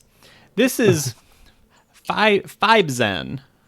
And I'll spell that because, good lord. He's with the church. He's been attached to our regiment. So, Winifred the Humble, who are you? I'm Winifred from the Church of Freya. But not attached to our regiment. I told you that the church, that Freya was calling me this place. I didn't say that I was necessarily attached to a regiment or company. However, as you will see behind me, I do have your compatriots who are relatively unscathed. We managed to somehow make it out alive. Yes, I just heard that loud boom. Was that dwarven work? Right, it was the dwarven's equipment exploding, I believe. Some stray spell or something. Yeah, they start saying something in Elven, which RX, obviously, you hear and understand. I do. As they're like, there were a lot of dwarves down there. We lost Iljark. Couldn't recover his body, but we left them a gift.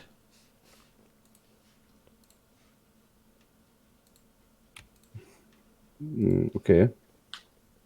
And Primus just nods and, seemingly without missing a beat. He says, Winifred the Humble and friends, I don't like being lied to. And now Secundus needs to be punished for not figuring out whatever this is. He's just sort of gesturing vaguely in your direction. He says, but I do think that you can be useful still. Look at this. You still got the job done despite not being properly organized, misrepresenting yourself. I could use that. I could use some deniable assets. So, shall I open this door, or are you in league with the dwarves now?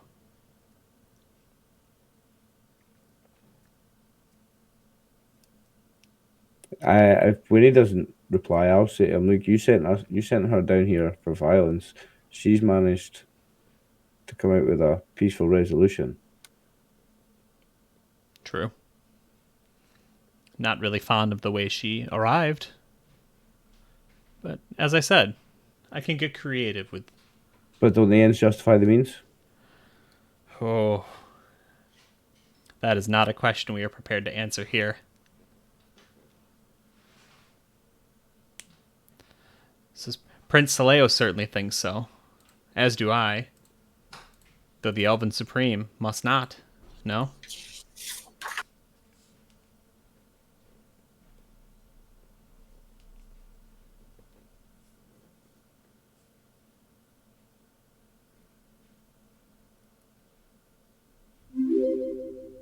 Oh my So- goodness. Outside of this dialogue question, Prince Aleo is the guy who wants to be in charge, but the Elven Supreme and Lorik were trying to keep that from happening. The Correct. Elven Supreme is the real power, isn't he? What's that? Isn't the Elven Supreme the real power? Theoretically, yeah. The Elven Supreme would not deal with day-to-day functions, but would wield like absolute power. And then So these guys are actually working against the Elven Supreme guy and for the prince. yeah, I just want to make sure I understand. yeah, so Prince Saleo was a nobody, right, that worked his way up in the military, founded a ranger organization to go get more recruits, more information, more experience, more magic items, right? And then returned to these elven islands, these ancestral elven islands, and continued working his way up over a long period of time. There are two people keeping him from being functionally, the king of all elves, and that is the secret and mysterious Elven Supreme, who is said to be the longest lived elf currently, right? It's a little vague, but like the title would seem to pass, if they died to the next, right? You think, as well as Prefector Lorik, who is someone who does not believe, trust in the and I don't know if I've said this before, so you might be getting a little information now. He does not believe in the change in the calling. He doesn't trust it. Oh, right. Doesn't trust it. Like, Doesn't trust it. okay. Doesn't disbelieve it. I mean, it is there, so it can't not be true, right? But Yeah. like, he does not believe that is the way for elves to continue to glory. He would encourage people to ignore that calling and to not go do it. He does not. The only reason he believes you should go into the elven ancestral lands is for a specific religious observation, not the calling observation. If that makes sense. Yeah, it makes sense. So if we align ourselves with Primus by agreeing to be his unofficial off the books guys, Yes. we're actually aligning ourselves with the prince against Lorik and the Elven Supreme. Correct. Okay. I mean, Plot twist. yeah. I thought these guys were the bad guys. I mean, like, probably not forever, right? Probably not at the highest levels of government, but yes, theoretically, through your actions, he will be guiding you towards things that align with Prince Saleo and disagree with both Prefector Lorik and the Elven Supreme. You Also, I can't please apologize. all people all the time. Yeah, exactly. I apologize. I'm going to step away for 1 sec again. No worries. But the question is really, like, you could double back and try and just dig your way back through the, down into the dwarves. It would be hard now, but certainly not impossible, right? You could attempt to combat, you could lie, or you could just say, yep, cool, we work for you, dude, and continue that thread. I'll give you guys a sec to think about it. What do we think? I don't want to go back down and kill the dwarves. Well, so what they were talking about in Elvish made it sound like the body was now a bomb.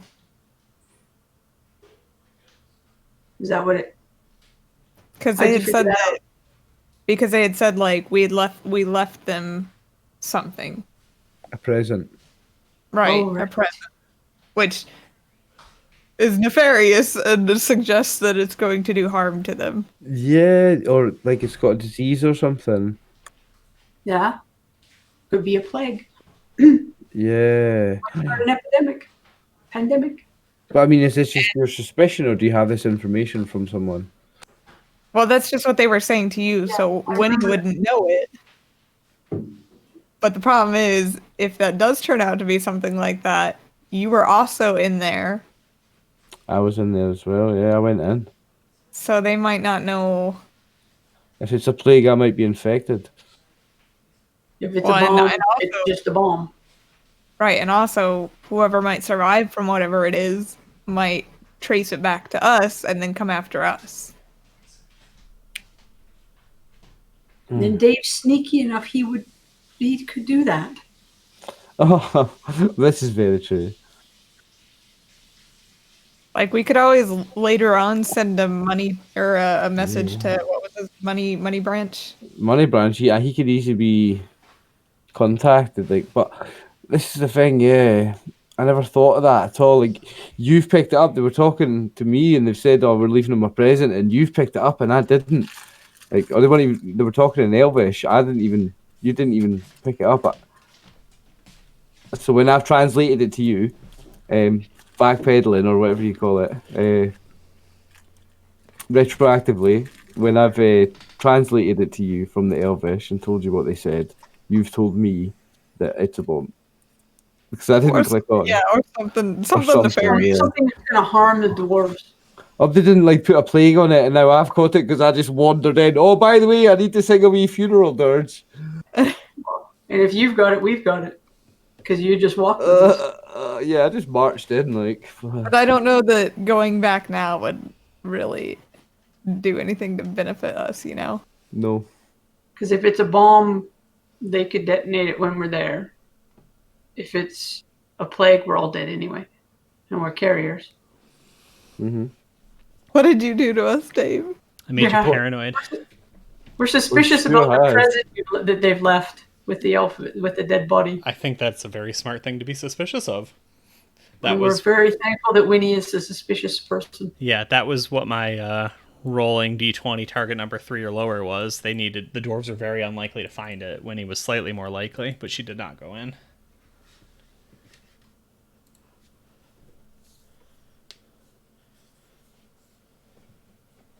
So, should we align with them to get out?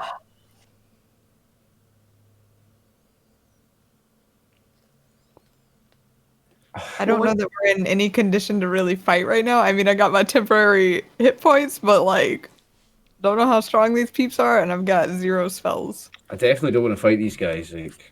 No. And we're in a tunnel where we don't know where it's going with a potential bomb that could, who knows how big it is and how much it would destroy. And we're down there if we stay there. I say we align ourselves. I mean, we're only telling them that we're aligned, aren't we? Yeah, exactly. There's no contract here, right? No. He's definitely he's deliberately putting you in a difficult position. I can tell them anything. You've seen my alignment. Yeah, so from our brief episode break, right? He comes back, he says, "So, what's the plan? Shall I open this door? I would love to have you assist me further."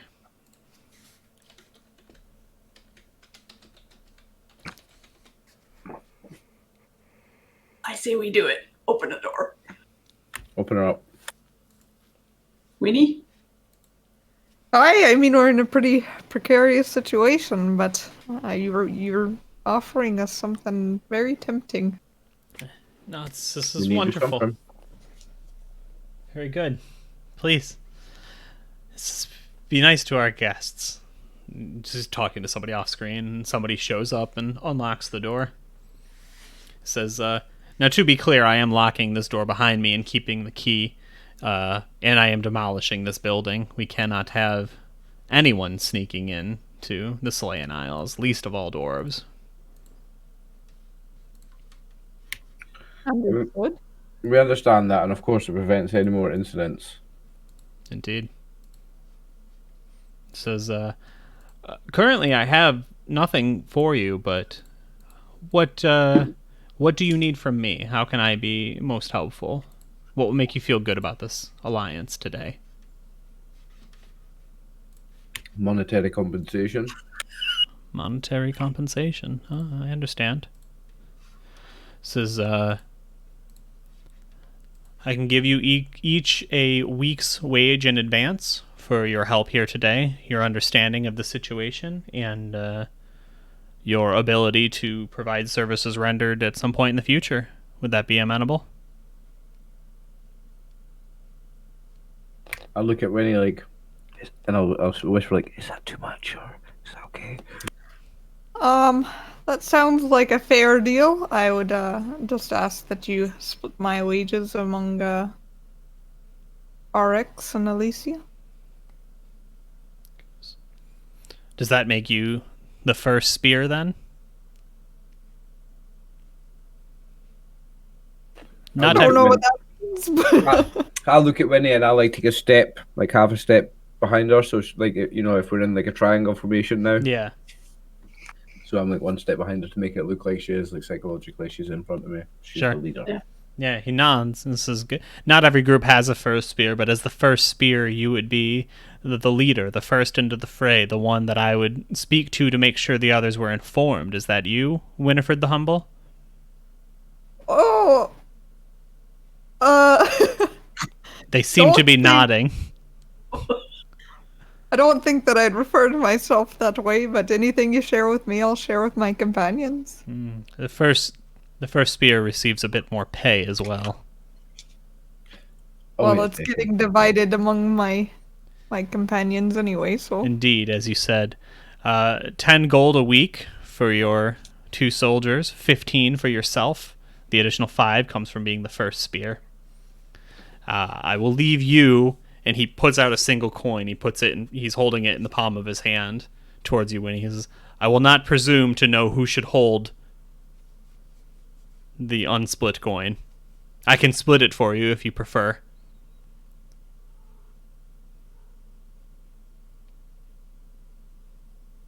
No, that's fine. See that it gets to Iljek's family. How kind. Yes. Puts it away. Well played. Says, although you needn't worry too much. From what I have been told, I am sure Iljek will have his glorious revenge.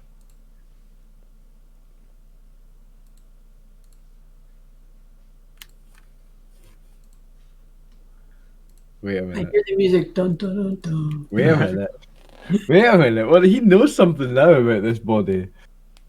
Eljek is the dead one, eh? The body. That's who she's talking about. Yeah, right. He Well, knows something now about this bomb. Yeah. Well, and it's his people that planted whatever the gift was. So you would think they would have been under his instruction to do whatever. Right. Doesn't surprise me. He knows. Might I ask what you meant by that? He goes, well, it's fairly straightforward, but we cannot suffer such a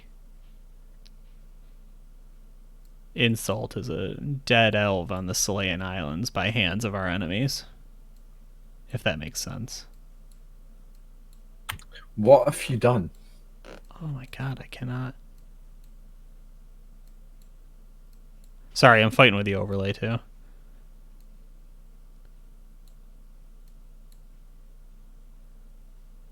How do you do the filter to each individual webcam as opposed to applying it to all of them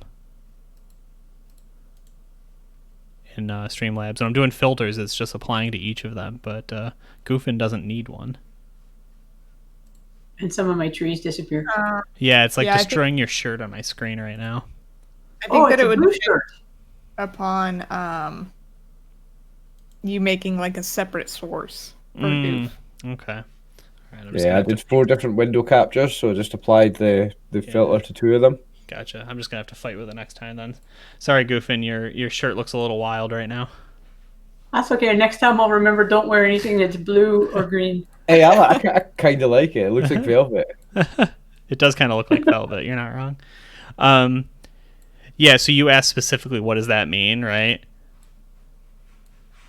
It's like, Oh yeah. well, I don't know. I don't know specifically what. Hold on, I'm sorry. I'm looking up a name. Quispago did. but he is a specialist in matters of both traps and arcane magic. So he turns and looks, and we just, it's the dude, and he's still got his arms behind him. Someone's probably like just cut them free, right? So he his hands kind of snap out real quickly, right? And he's just grinning. He's got a giant shit-eating grin on his face, and he's got two like ruby gems like inserted into the palms of each of his hands. This motherfucker, what has he done? And he was the guy with the antenna in his head. Correct. The sneaky drow bastard, eh? Yeah. Yeah, he does not seem to be answering you. He's just smiling.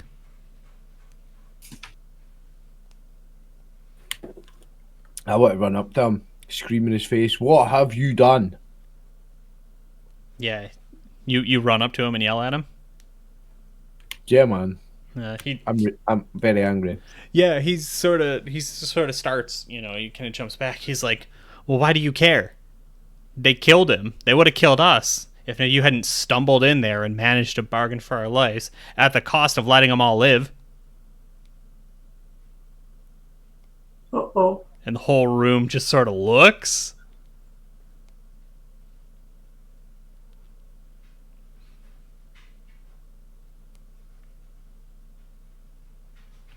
So you just killed them anyway?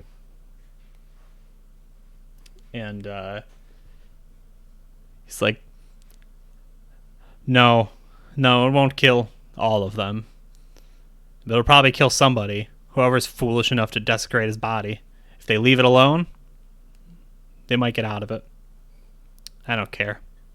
So you send us to kill them, and just in case we decide it's morally disgusting to kill them, which it might have been, you have had a backup plan that's going to kill them anyway. So to be clear, Primus didn't know who was alive. He also didn't know that Quispago set a trap. Oh yeah, he didn't. Yeah. So you can definitely be mad at Quispago or insinuate that it was not honorable, which is fine. And to be clear, like Primus doesn't give a shit. He's fine with, right? Like he's on Operation Kill all of them. Yeah. So no, I'm getting too wound up for someone with my alignment. I'm gonna close my mouth like, I'm sorry. I'm right. Okay, whatever. Yeah, I mean, I think you're well within your right to be like, that's shitty. You know what I mean? Like that's fine, because it was. What was Primus's reaction to hearing that the plan was the dwarves would stay alive? I think that as opposed to trying to dig more information out of you, right? Like right now he's like, you guys are good, you're good, and Quispago and Myrili have a lot of explaining to do. So to be fair, like they might have told him. They definitely weren't going to tell him immediately, right? They might not have told him, and because they would have more explaining to do, right? And now they do, because I think that Quispago sort of panicked when Arix got in his face. And Primus may or may not believe him. They could just be making a story for as far as he's concerned. Yeah, I think that he needs to get a real sense of the situation. I think what's most likely is he's probably not satisfied with putting the matter to rest. Whereas if that hadn't happened, he probably would have not cared, right? Demolish the house, the door is locked, I don't care. And now he's like, I might have to look into this. It's not like, just like you said, somebody mouthing off doesn't make it intrinsically true. I understand what you did, dwarf or elf, but what you don't understand is RX went in there and he did something as well. And if that body is exploded or unleashes anything, you ruin our future plans for tracking down the head of their organization. Can you remove your spell so that we can get a better understanding of their organization and potentially find other areas where they might be coming to the surface? Go ahead and roll a charisma check real quick for me. Okay. Take a -3 to your roll, which is good for you. Okay, My so that Discord froze up, so I missed what Winnie asked. She is lying to the drow, saying our plan is to figure out where all of the dwarven hidey holes and secret supply caches are. Okay. so Thank roll you. 1d20 minus 3. Yeah. And if that's Which is lower good. than my Yeah, you're looking for an 11 or lower. So look at 8. that. Look at that. Boom. Fantastic. -1. Yeah. Is that like bonus points? Primus starts laughing out loud, right? Like just like actually laughing. And he's like, "My goodness, you are not just a first spear. You have a great future ahead of you, Winnie the Humble. Such viciousness I have not seen since I took my turn at the Tomoto Islands. This." And I don't know, like, are you okay with people touching you, or would you be not? Would you like kind of wince away as he goes to reach for you? Probably from him, I would not like him touching me. Okay, yeah, like if you give the indication that you don't want it, he won't, right? Like he goes to like clasp She's you with still- both hands. Is she still all swole though? Is she like still physically altered? Oh yeah, and huge yeah. at It's this probably point? just starting to wind down now. Like she's gonna have some pretty extreme dump shock in a minute, but honestly, you guys went through that pretty quick. What's that? Yeah, muscles deflated. Yeah. Yeah, so if you don't want to be touched, right, like he kind of drops his hands and he goes, an Opito? A Quilifier? An Evocatus? Winnie the Humble, you will truly save us. This is good. And he turns, Quispago, can you cancel the spell then if they can use this to find more? And he goes, symbol does not work like that. I etched it backwards on the ground. If they move the body, it will explode. It's that simple. There's nothing more to it. And they're right. They just start arguing about a spell, basically. Oh, okay. So at least I'm not infected with a curse. That's fine.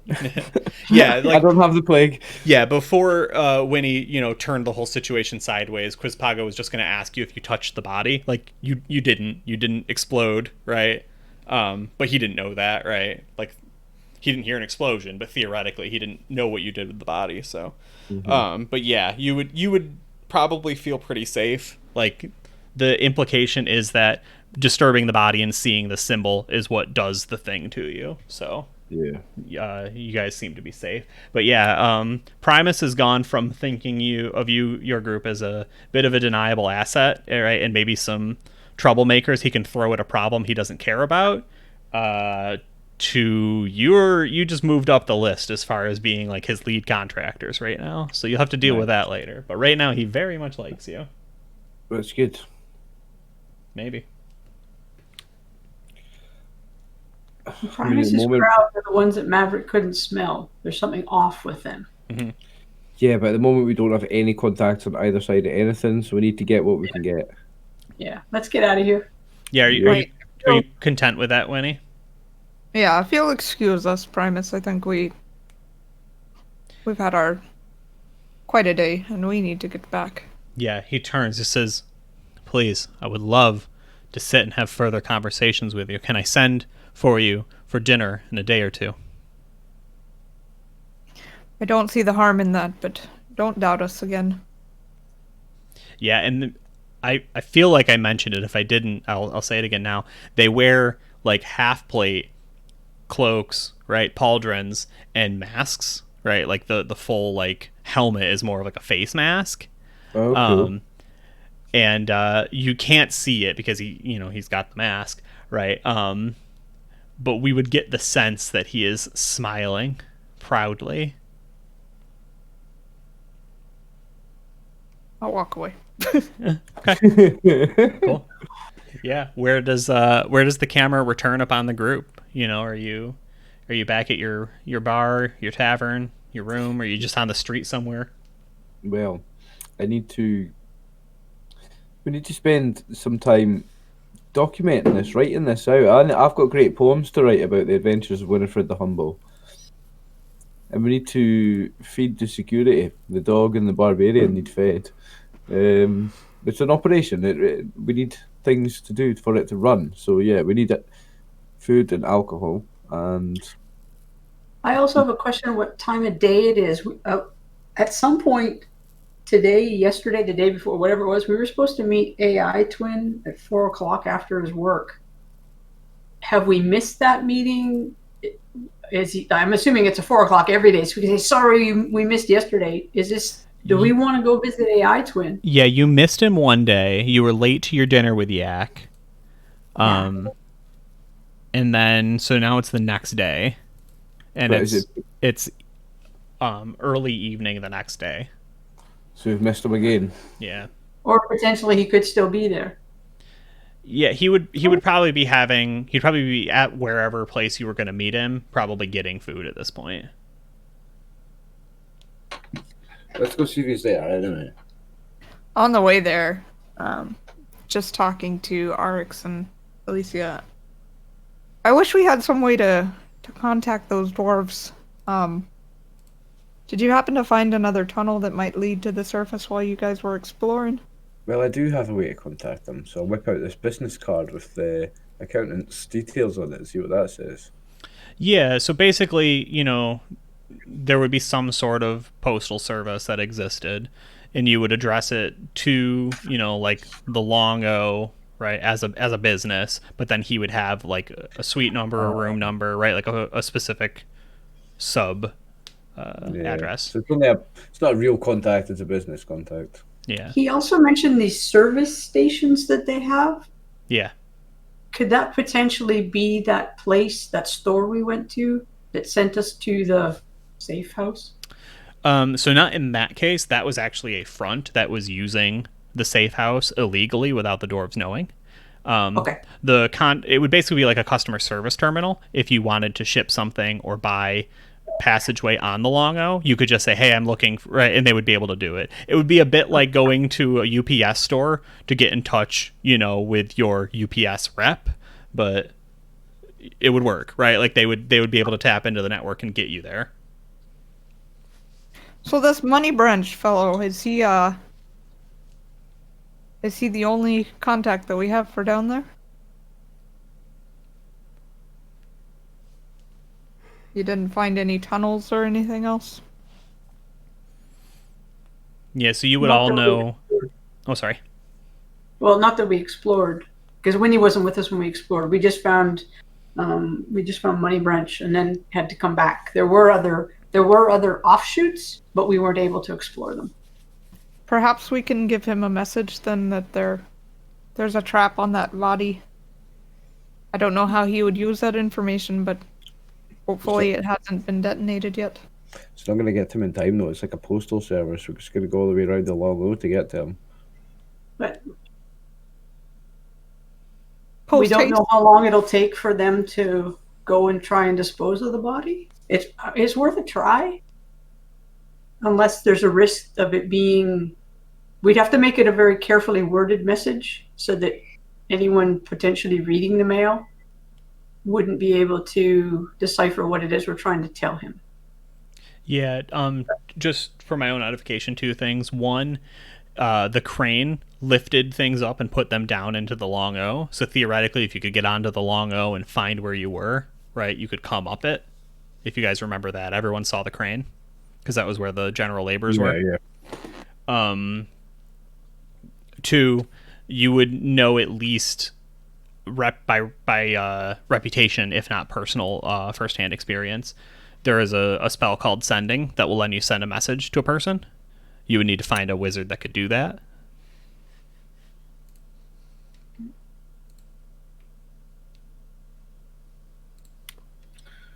But if we find the top of the crane and just drop the message down there, it's right next to him. Because he's right next to the general, the hard labor guys, isn't he? Well, we made friends with the labor guys, so maybe we could ask Garner, Oiden, or Thorn, one of them, hey, could you pass this, like drop it to them, and ask them to pass it to Money Branch. Well, that's it. We got friendly with them. If we drop it to them and say, this needs to get to him, it would get to him, I think. Yeah, an urgent. Yeah. We know you don't like the dude, but... How long would it take to run the entirety of the Longo to try and find the location that we were at? Yeah, you're not entirely sure. Like, obviously, walking it is slower than or riding it, right? They don't But it, let other people in, but the opportunity does exist, right? Like, clearly there are smugglers. This can't be the only smuggling operation in the Selayan Isles, or if it is, boy, you guys just really screwed up because you blew it. You could also I think just. but Oh, it sorry. can't be that far from us because we walked, like, all we did was walk back out to the house. Yeah. So if you have a is sense there of like how far south it is from the is house, there like a subway map where it kind of shows like the above ground That's what we landmarks? need. Yeah, yeah, we just so need to find an outlet that's just south of the house. all of the Longo only has one stop here, above ground. It's on a different island. Hold on, let me move you guys over. So,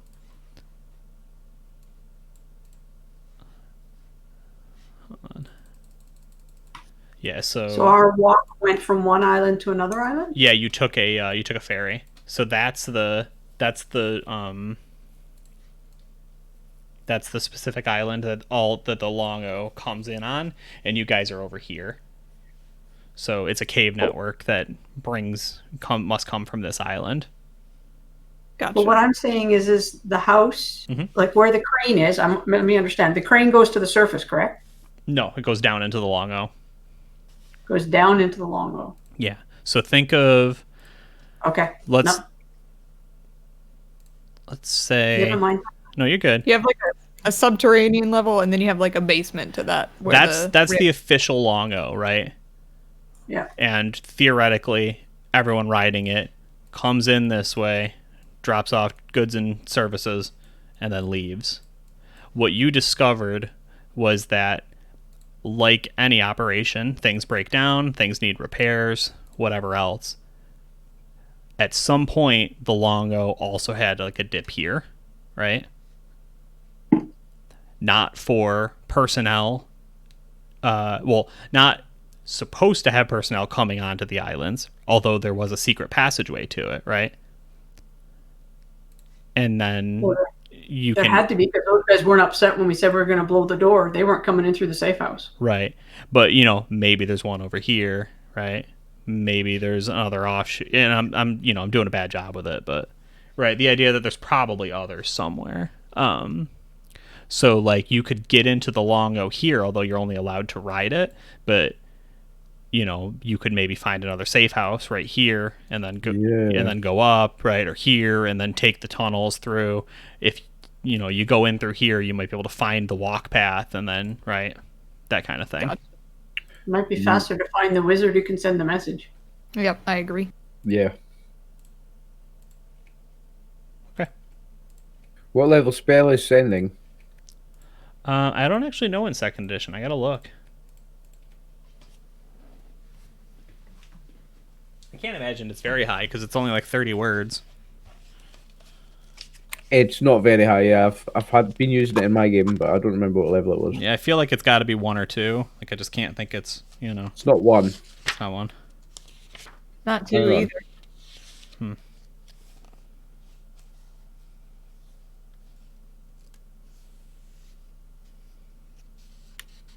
Might not be from the base book. It might be from one of the splat books, though. Yeah, I'm not seeing It's it. a level Remember 5. Wow, that's Is higher it? than I expected. Yeah.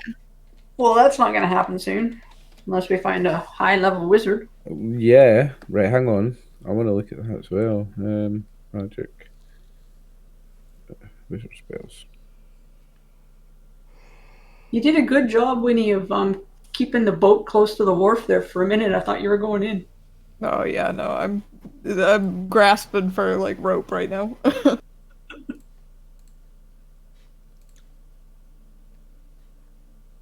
That's what happens when you start lying. Is there's a web of lies and you forget which lie you told. Well, and now if we do get a message to Money Branch, we will have one foot on each firmly. We're in both camps. Right. Yeah, so so to cast a level 5 spell in this edition, you need to be a level 13 wizard. So that's high level. Yeah, that's way higher than I expected. I mean, we could try going to the church. Yeah, is there some sort of divine magic equivalent, Dave? Do you know? I feel like there has I'm to asking. be. But would the church, aren't they, could there potentially be a spy in there who would tell our Yeah, I think anytime we alliance? use an Definitely. external person, we have that risk. Yeah. But I'm just thinking the church, if they're like you went to the church, they all of a sudden, like Primus, all of a sudden likes you because you went to the church. So I'm just thinking a church might be risky to go pass a message to the dwarves. Yep. That's my thought. I'd rather go find a neutral wizard. So, a couple options. We can try and find a wizard that's high enough. Don't know how much it's going to cost. Don't know what we're going to really have to do to get that message encrypted enough to where they don't understand what we're saying. Option 2 is we can try and find Snorri and see if maybe he knows a way down to that area. But I feel like there's like a lot of urgency behind this. So by the time we get down there, Yeah. it's probably going to be. I think Snorri is a good shout, actually. I think there's more to Snorri, though. I think he might be the guy we're looking for, eh? And I mean, we can also ask AI Twin when we meet with him, because he knows a little bit more about. Maybe he knows if there's an express post way to get a message to Money Branch. Or maybe with one of these enhancements, there's some way of doing it as well, beyond the spell. So I mean, we've got options. I just think the fastest way of getting that warning there would be through a wizard. Okay.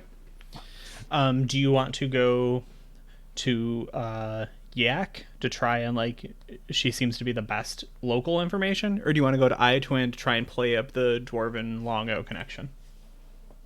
The Yak's our best connection for trying to really find something, I think. Yeah. Okay.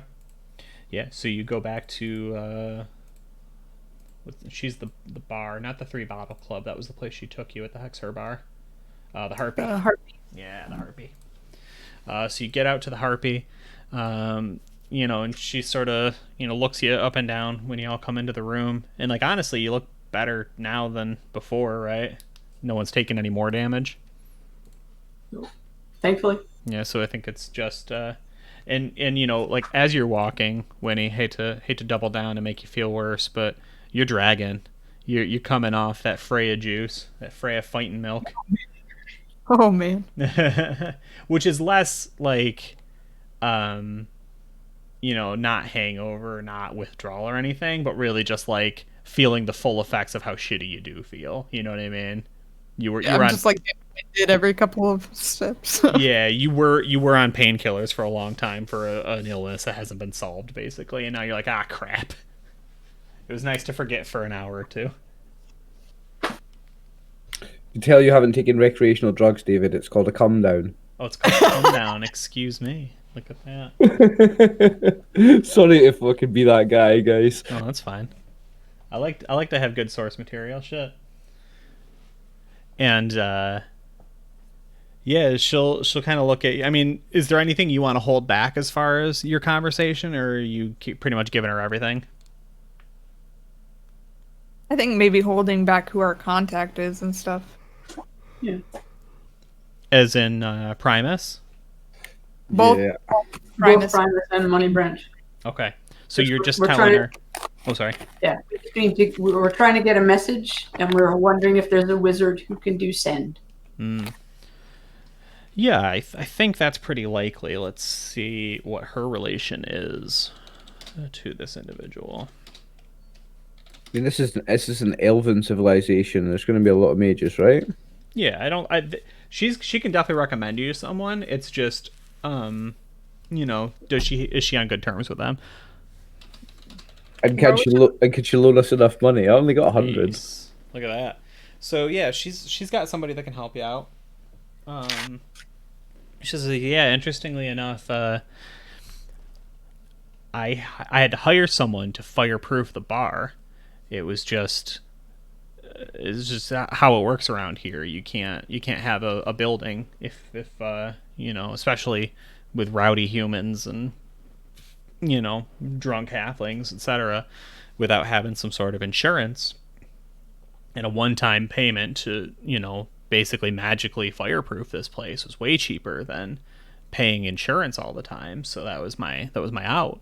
So he just sent, acolytes to come through and build the enchantments a few times over the course of the year. But yeah, I've got you somebody. How's his rates?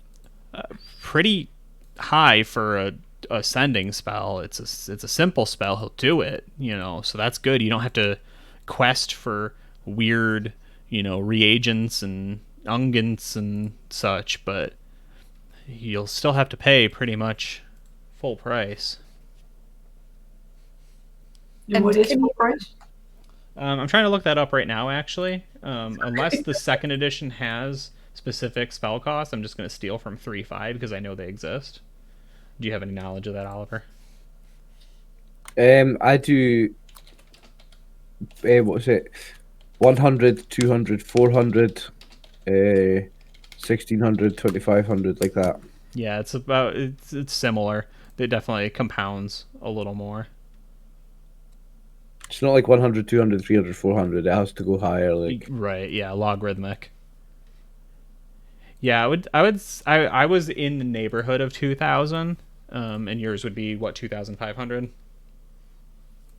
yes. Let me see how it compares to the 3.5 stuff, just because I know it exists there. But I would say telling the group about 2000 is about where you're looking right now, and I'm gonna grab a book.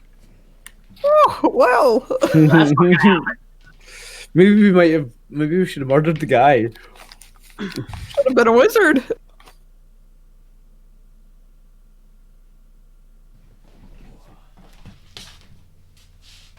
So, just the money side, Winnie, I got 10.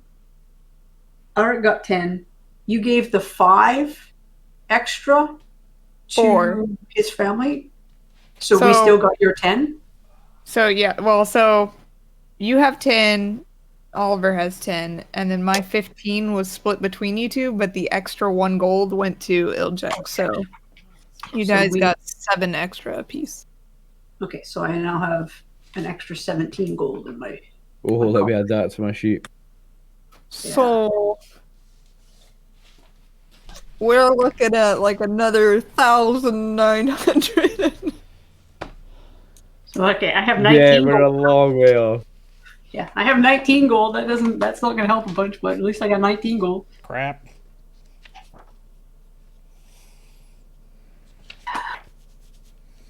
Okay, that kind of kills the wizard send thing. AI twin for express post. Perhaps. Yeah, we're finding Snorri. Yeah. Because Snorri might get us a location to a safe house that's like right next to it, you know? There might be another one, like.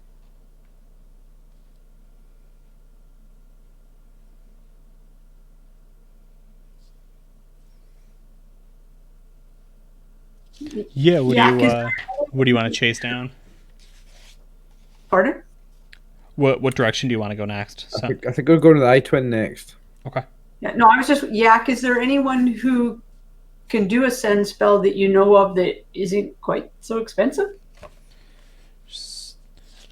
No, especially not someone who is pretty neutral. There's certainly a lot of elves around here who can cast spells. Probably some who can even do it. Probably some who can do it cheaper that don't use magic, that just use this new technology. But you're being vague about who you need to talk to and why. That tells me you probably don't want lots of people knowing. You'd be right.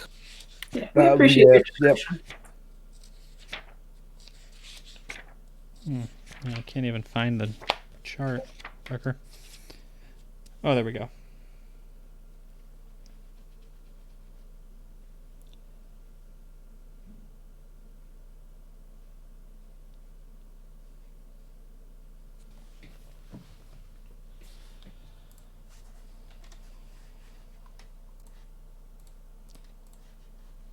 Yeah, actually, 3rd edition would have this spell much cheaper, but I think it also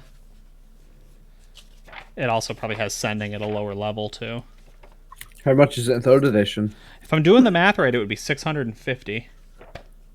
We're still nowhere. We've got 100 gold and that's it. We've got like 117 or something. Yeah, do you want to go talk to the mage, or you said you just want to go talk to iTwin? Yeah, I don't think it's we. time. I mean, we could try and like sweet talk him. Oh, I've 'Cause got you have persuasion, right? That's what I do. We could try it. If the dice likes us. What can Yak tell us about this person? Female person, male person, what? Yeah, male, half elf, I think, maybe quarter elf. Ooh, that's like me. Been here a long time. Has, ingratiated themselves into, the political climate without ruffling too many feathers. Likes to keep it that way. Yeah, sending in 3/5 just because it happened to be the book I grabbed was a cleric and cleric level 4, sorcerer and wizard 5, but I didn't see it as a cleric spell in second edition. I'm gonna have a quick look. Yeah, bit of an odd one. So eclectic, like.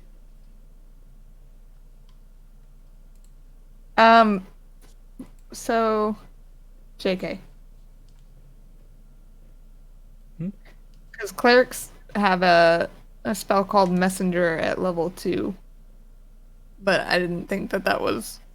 I thought it was the same thing, and then I opened it up, and it's not. Oh, you saw that and then read it, and it didn't do. Yeah. Damn, that stinks.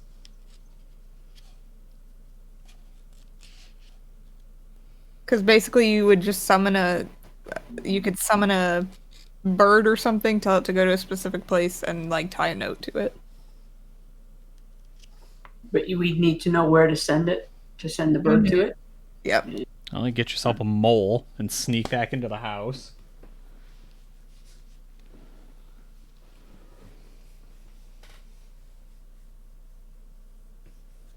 Do you want to try persuading the mage?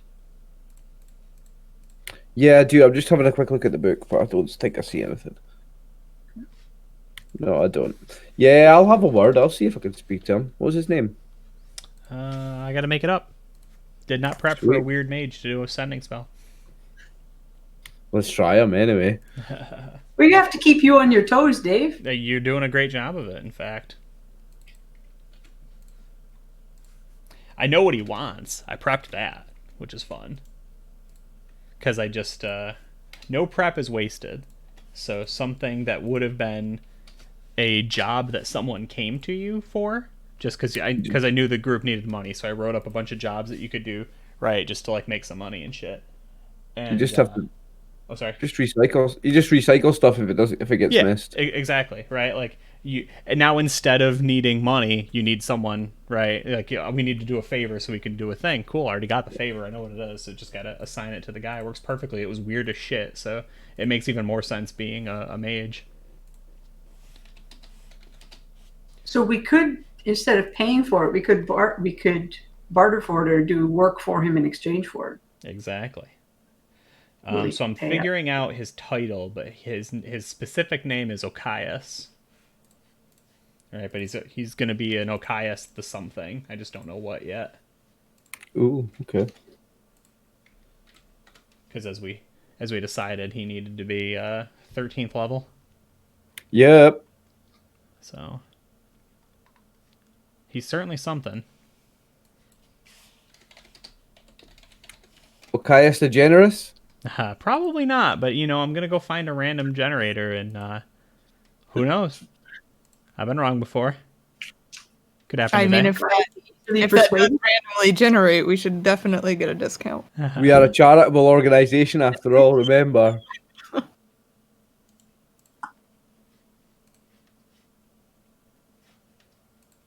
Yeah. Charity run. Putting all the names in the chat, by the way. I have no idea how to spell most of these. Oh, you like them dropping in there? Oh, yeah. Yeah. I'm So I'm just taking reading. notes, but I don't know how to spell anything. I read everything backwards straight away. It's like force a habit now. I know all about you. It's honestly my players that do that more than I do.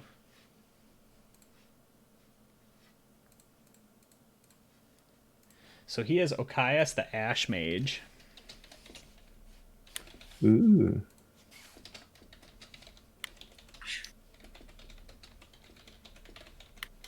Did you say the ass mage? Ash. I mean, if we I would- did I would Oliver's Ash. set, yeah.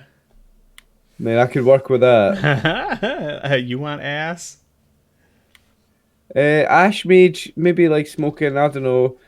Maybe we'll get on. I don't know. Like I'll try him anyway. Yeah, so you I'm a- can. Oh, sorry. I'm a charming guy. Like so I'm just gonna try him anyway. Yeah, you find him pretty quickly. You do have to move one island over, so you're moving. Two actually. But that's a tune of about 2 hours, maybe 3. So you're now on this. This is the lowest you've been in the Selayan Isles. Right. Okay. So we're now late evening, coming up to later evening. Yeah. I would say it was around 4-ish, whereas now it's about 6 and change, nearing 7. So Okias has a 3-storied like pagoda sort of house with a lot of balconies. He too is on a corner lot, as they are frequently not popular, so a lot of humans and such have them. This guy you said is a half elf. Yeah, half elf, maybe quarter elf. He's definitely got a little elven in him, but I think he would feel himself a human.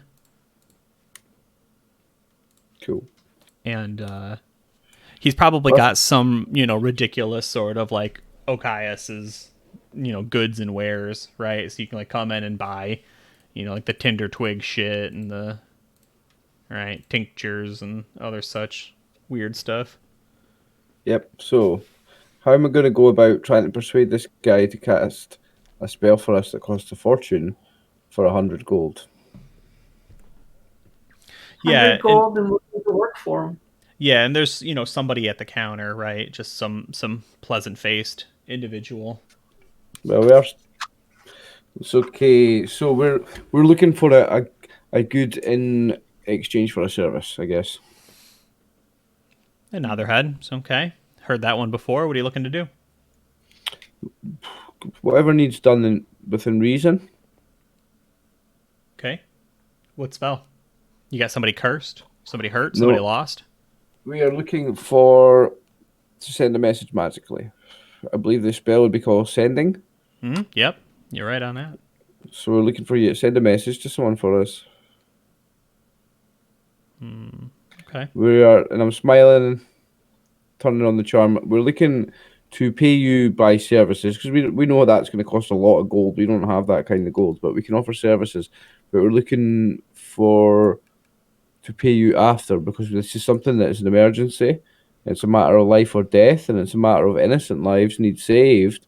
That's why we need to send this message of urgency. So we need you to do it like right away, and then we're going to owe you, and we're going to pay you, basically. Yeah. So you're talking to a shop hand right now, probably the head one though, and they narrow their eyes to say, I think I can get you in. You got an honest face, stranger. Do you have anything to sort of open up the conversation? I can't bring Okias down or you up completely on a whim. He has the means to help us save some innocent lives. And I'll say that, but if if you have anything nice to drink, anything nice to smoke, if you found an odd trinket or two, something that might interest him. I've got something nice to smoke. If the man's the Ash Mage, if that's the meaning of the Ash Mage, then yeah, I've got something for him. Don't worry about that. Oh, excellent.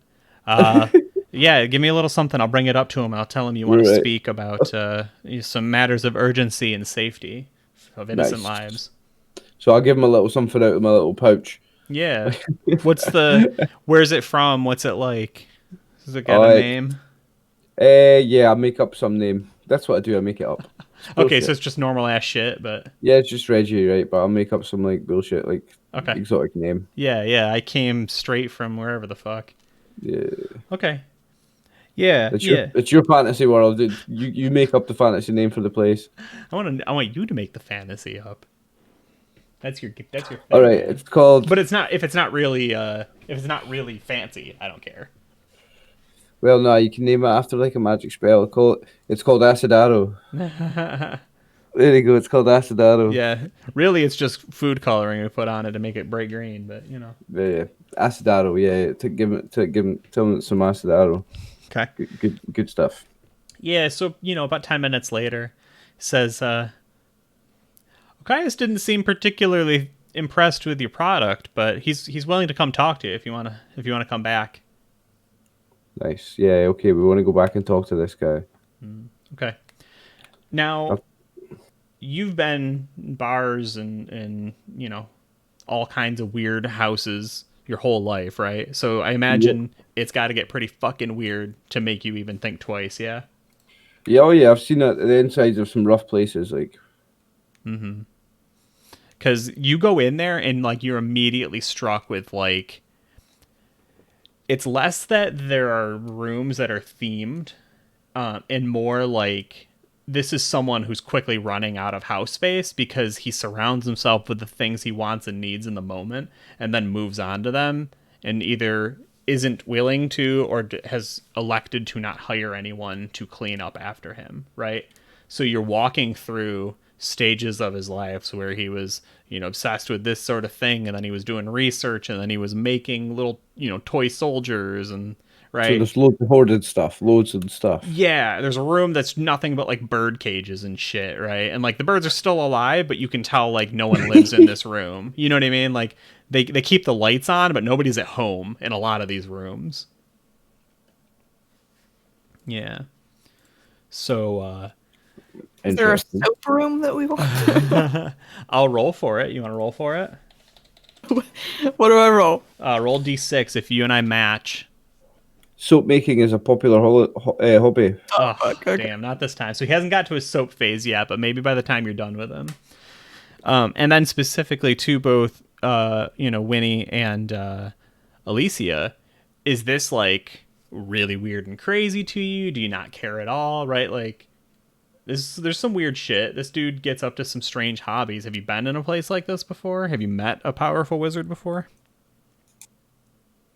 Alicia hasn't, and she's unsure what's going on, but the relationship she has with Auric, she's just kind of rolling with it right now. Okay. And I think I would probably have come in contact with like wizards and stuff through the church every now and again, but not really like ever been in their home or anything. So I'm probably like a little like, oh, this guy's like a little bit of an oddball, but Yeah. to each his own. So this is an external thing I want you guys to think about, because I'm going to ask you for the strangest thing each of your characters saw in these rooms as you were moving through it. You have total carte blanche to decide what it was. If you want, like, if you need some help, you need some prompting or something, you can ask me a couple questions. But I want to know the thing that sticks with your character is like, oh, I want that, or oh, I want to know the story behind that, right? Like, what's the thing that you're like, that was weird and cool, and now I'm going to talk about it a lot. My character saw a room full of benches and chairs with straps and buckles that looked really, really weird and just curious, and I'm very curious about those. Okay, sure. Yeah, he's got a phase for everything. God. I think for me, I might have maybe seen like statues of Freya or like the Valkyries. Nice. Been kind of by that. Only because I'm not super familiar with that. Are there like a known quantity to like, is this a Valkyrie with a specific name and a specific weapon, and this is a specific Valkyrie with a specific weapon, or are they all pretty much the same? I think that they had their own kind of unique things. Okay. But I can look it up too. Yeah, I'm just not familiar with it, right? Like angels as a whole, right? There's like, the seraphim and the Nephilim and everything, but then like, there's the archangel this and the archangel that, right? That like are known for having a different weapon or like a different personality. So I wasn't sure how the Valkyrie kind of fell into that. Because like, not to like spend too much time on a throwaway line, but I could see him getting really obsessed with like, you know what I mean? Learning all about each of them. Kind of Right, thing. right. So, And then, sorry. Yeah, sorry, go ahead. Alicia sees a bunch of very, very intricate, well-designed sculptures of animals. Hmm. And it's curious as to what they are, who did them, how they, like, why do they have these? But Mhm. they look really real, just like amazing artwork. Nice. Very cool.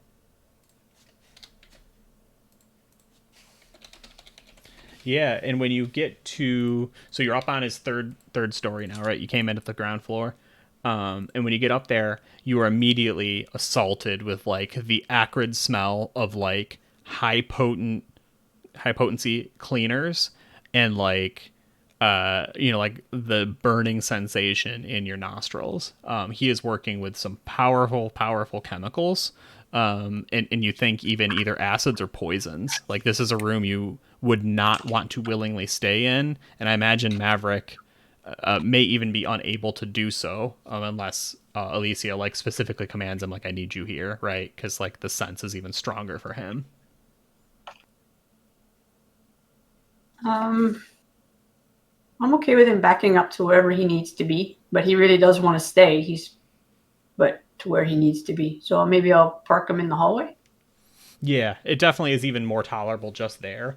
Like he is in a stone and like metal, encased room, right, with like a bit of a vent, like a hood to try and draw some of it out. But like this is, if we walked into this room, we would leave this room like something's wrong.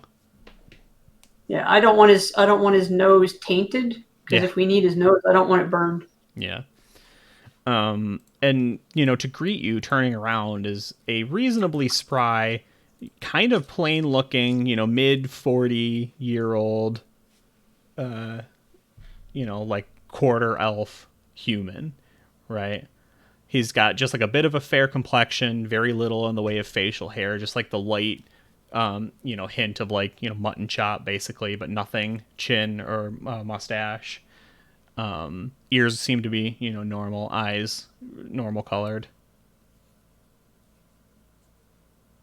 Yeah, I'll introduce myself. Say, it's nice to meet a fellow half elf out here in this place full of elves. Smile at him. So, Shake yeah, his I've hand. mostly given up even saying that. They seem to find it more distasteful than being a human, as if we couldn't keep a foot in both worlds.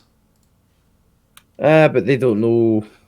Don't worry about it. Don't worry about it. Me and you, we understand each other. We're brothers. It's all good. It's all good. So it's a nice place you've got here. I like the atmosphere. It's a funky smell. I like it. Yeah, he nods. He says, "Yeah, your stuff was rather funky too." Good. I hope you enjoyed it. That's on the house. I'm happy to meet another brother, another half elf. I was much more excited. I thought it was acid based at first. That's my current interest. I'm doing a lot with poisons and venoms and but yeah, I'll smoke it. That's fine. We're we're actually just trying to help someone from getting hurt by something that they shouldn't be getting hurt by. Um, you know, obviously a lot more about magic than me. A bit like ward spells where you move something, something blows up. Well, we need to warn someone about something, one of these, and we need someone that can cast the spell to magically tell someone this because we can't get there in time. What do you call it? Sending. And you look like a man of great power, a man of great wisdom, a man of great ability. A man of great taste, of course, looking around his room, and I'm just flattering him, etc. And I was hoping maybe you could help us with this, but we don't have the means to pay you straight away. Because it's a matter of urgency, something you would have to do straight away. I think you're perhaps the only man that could help us. It's interesting. Yeah, I hear that. I probably could. Yeah. Who am I sending to? I have to know them. A name, a picture. The more info, the better. Accuracy is very important. Even the best mage can lose a message. I'll turn to Winnie and say, right, you can tell the man this is my brother. You can trust this man with this information. It's going to go from us to him to the recipient of the message and nowhere else. Isn't that right, my brother? And I look at the man and give him a look, like, so he's on the same page. As well, certainly I'm not going to send it to anyone that I don't mean to, but you must understand that security comes at a very high cost here in the Slayan Isles. I have earned myself a modicum of freedom. Thankfully, a spell like this will not break it. I am willing to do so, but I cannot promise that things will not be overheard. They have ways of detecting things that they should not, quite simply. Right. Well, RX, do you want to disguise me like the man that you saw, since I can't really describe him. But I'm probably the closest in stature Mm-hmm. and maybe looks. Yeah, I'm a master of disguise, so I can do what I need to do. Like,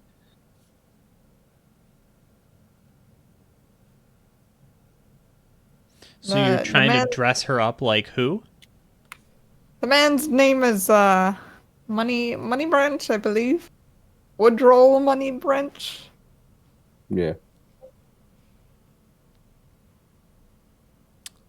So just to be clear, you're She's trying to sending. make it.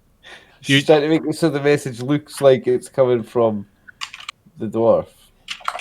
Your sending spell. He could send it specifically to Robrek if you wanted. Oh. Oh yeah, okay, even You don't better. you don't have to if you want to send it to Money Branch, but the Money Branch's contact was like if you wanted to physically, call upon someone, right? Like if you wanted to send him a letter or, arrange a meeting. The magic of sending is such that unless I'm not remembering the spell correctly, you should be able to just send it to any person. Yeah, that's the point of it. Magically, we can send it straight to the closest person to that trap. So do we want to send it to Ermum? Who was the guard outside the room? Ermum. Yeah, your mom. Your mom. Yeah, your mom. Yeah, the safety officer. They send it directly to them because they would most likely be the next one in the room. I think so. All right, you want to disguise me like your mom? I don't think putting an actual physical disguise on you is gonna. I think it's funny. I think he wants to see it now. Yeah. I mean, we're gonna do it, but I don't think it's gonna work. It's gonna cover up the telepathic scrying of the spell. Because it says he has to be familiar with someone whose name and appearance are known. And I don't have a picture of of your mom. Oh, right. So if we're gonna send the message to him, we've got to make this guy, this half-elf guy, familiar with the person who sent it to us. So we're gonna disguise you to look like him. So he looks like this. Send it to the guy that looks like this. This is the guy. Looks just like your mom. Yeah, I'm sending a okay. message to my mom? What? So I dress up. I use my power of disguise, my proficiency in disguise, to make up Winnie so she looks like your mom. And then I'm like, it's this guy. You're sending the message to this guy. And I point to Winnie. Humans for hundreds of years are going to look back on this episode in just sheer awe of the chicanery we have gotten into tonight. It's like, what the fuck was this convoluted plan? Yeah, well, hey, this is the plan. This is what we've got. Yeah, that's what we got. We're drawing up a photo fit on an Etch-a-Sketch, basically. Yeah. Because the guy's not familiar. You need to be familiar with the recipient of the spell. That's what it says in the spell description. So we're making him familiar with the recipient of the spell by disguising Winnie to look like him and going, this, he looks like this. Yeah. All right, so let me see the roll. What a plan.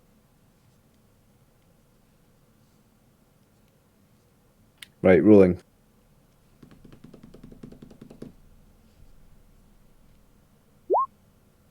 Nice. Okay. Yeah, I mean, so he laughs a little bit, right? He's like, but you're saying... He looks just like this. So he's got a beard, huh? Yep, about this height. Okay. Yep, dwarf. And then he snickers a little bit. He's like, his name is your mom. Your mum. And I've got little glasses because I've got a little kit for making disguises. Obviously, if I have proficiency in disguise, I've got a little kit in my pack. So, I make up little glasses and stuff because the guy had the little glasses on, and I make her look just like him. Mm-hmm. Wait, I thought that was Money Branch. Yeah, the glasses was Money Branch. Oh, yeah, no, that was Money Branch that had the glasses. Forget the glasses. So it's okay. But anyway, yeah. He says, okay, well, that was fun. I really liked that. So I want to do this. I do. There's a matter of payment. Yes. So There's also a matter of time, though. Can we discuss payment after? I need to know that you're willing to do what I need. I won't Okay. make you do it beforehand. Let's get it out of the way then. What do you need? You ever heard of a place called the Golden Geese? Yes. Well, do you know how they got that name? No. Well, they've got golden geese. Uh-huh. I don't know if you noticed, but I really like birds. I was kind of into birds for a while. I saw that, yeah. Yeah, I need at least one. You get me more? That's fine. You know, we can talk. You can then bring the negotiation to me about what you need if you get more. But I need you to take one of those geese. I need you to bring it here. It needs to be mine. I need the goose. Okay, well, I need you to save some lives today, so that is a deal, okay? Fantastic. We can do that. What's Deal. your message? Your mom. Winnie? Oh man, that's 25 words, right? 25 words. Yep. 25 words, and there is a slightly higher increased chance of the message not going through than normal. I will tell you right before I roll. Oh fuck. Okay. It is- Hello. Oh! And we need to be cryptic. Long time no see. Long time no see.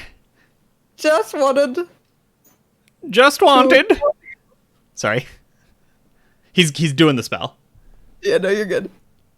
That you should not move. So That just person. long time no see. Just wanted you to know. Shouldn't move that person. Was that the thing? Hope everything is good. Talk soon. Everything is good. Talk soon. And he claps once. So it is a 15% chance that this spell fails. Normally it's 5. It is a little increased due to him not knowing the guy, although you significantly put the you dressed up like it. That was a success. That was good. 100. Do you want low or high, or do you not care? Goof, you choose. You choose low, high.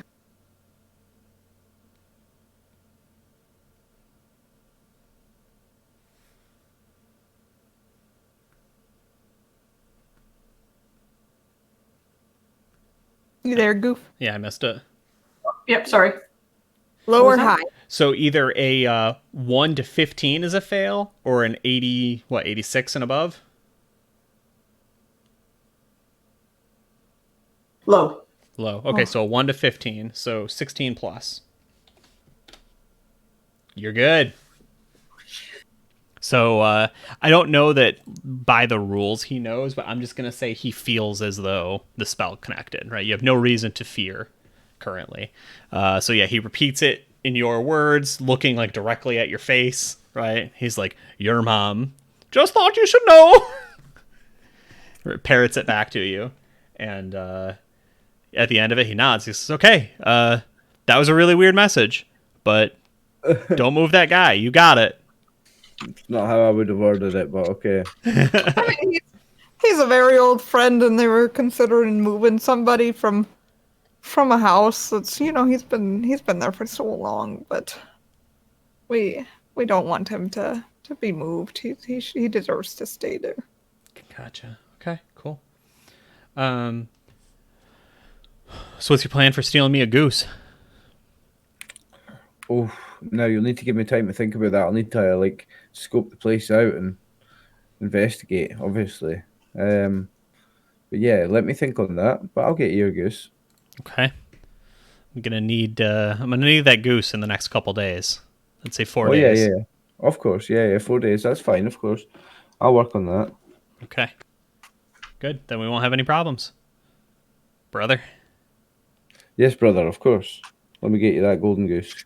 Give me a few days. 4 it is. 4 days it is. This is all right. I'm gonna get back to work. I'll see you soon. You keep up the Very good much. work. Thank you, Archias. You did my voice just great, by the way. Yeah, he laughs. He says, "Yeah, kind of being a vocal mimic. It's like something I picked up." Oh, so fancy. Well, we'll talk soon. We'll talk soon. Oh,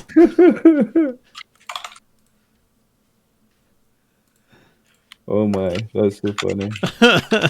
If we had been a little bit faster, I bet that would have fit into a minute too, which is fun. It'll still make a good clip, but because the start with the that's getting good. Oh, amazing. Yeah, nice. I'll work it out. We'll still make a clip out of it. Oh, it'll make a good clip either way. I really, Oh, yeah, yeah. yeah. Well, it's just a touch early. Do we want to maybe like figure out what direction we're going in, and then we'll level, right? I don't know that you ever actually rested yet. yeah. I think Yeah. maybe back to the end. Back to the inn and see how we can steal a goose. I need to have a sniff around at the Golden Goose, yeah. Yeah, which is it's your inn. If you guys didn't catch that, Yep. Yeah. 12 it is. golden geese. He didn't know like necessarily the name. He just like knew it existed, and yeah. So I mean, you show up at like almost 10, right, with the spell finally being done and talking to him, and then getting 2 fairies back out. So it's it's not very late, but it's late. And you're able to you're there. You're back. You can rest up. So 8 hours of rest. I think we decided it gets everybody 1 HP if you need it. Yep. I'm back to full health then. Nice. Now, Dave, if we are going to level up, we need to talk about how many XP we're actually getting, because I've got a multi-class character, so I won't level at the same speed. Mm. And every class in this edition levels at a different speed anyway, so you'll need to like pick a number. Okay. So when you level, does one go before the other? Yeah. Okay. And because my experience points get halved between 2 classes every week, I won't level up. Like, say we had in the first 2 sessions we had 2,000 XP, that would be enough to level up both those guys. Sure. Or no, I think it'd be 2,250. I'm not sure what it is for a cleric if it's higher than 2,000, but for a fighter it's 2,000. So for a goof it'd be 2,000. I'm not sure what brew is. I think it's less actually. Yeah. So whatever that is, that number that would get them both up to level 1, that wouldn't get me up to level 1 because I would be dividing that by 2. Right. Yeah. Go So ahead. I'd have 1,000 on Can each you? side. Yeah. Do you want to do the math on me for like your first couple levels real quick, just to see?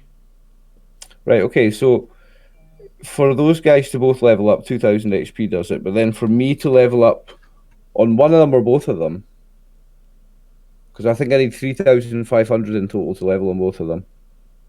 Yeah. Which So would put, cleric's actually 1,500 for level 2. yeah. No, actually, I think it's 1,250 for rogue. Let me have a look. I have no idea how to level myself up, so I'm in your hands. It's Rogue is 2,000 for a fighter. Yeah. Rogue is 1,250 for level 2. Yeah, so I would be once I got. So say we got 2,500 points. That would put those guys at level 1. It would put me at level 2. It would put those guys at level 2, and it would put me at level 2 for rogue, but not at fighter yet. Yeah.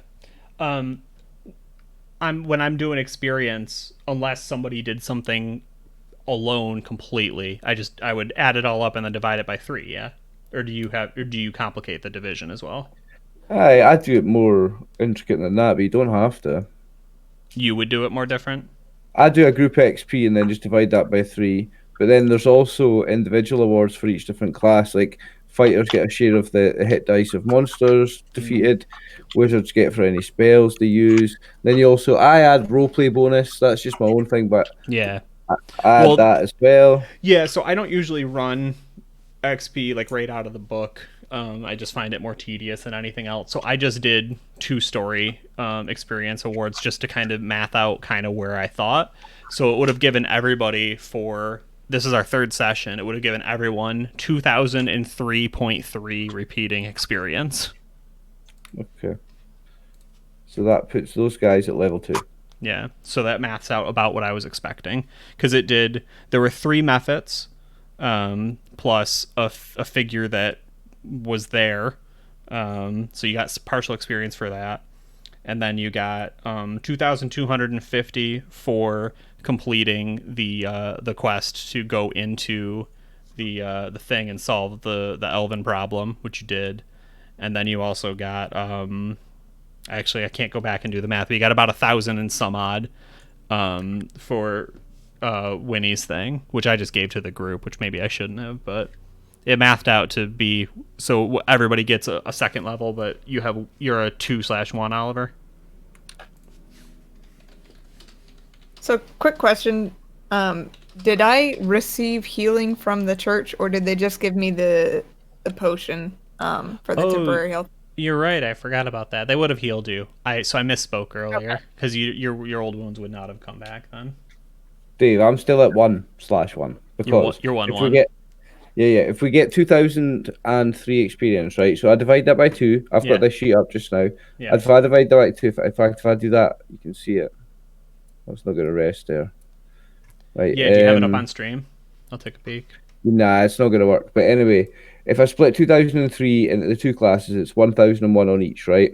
Yeah. So if I put that into the sheet on my, you can open up my sheet though. Yeah. So if I put that in, I'll go back to what it was. So I had 0 there, and if I put in 1,001,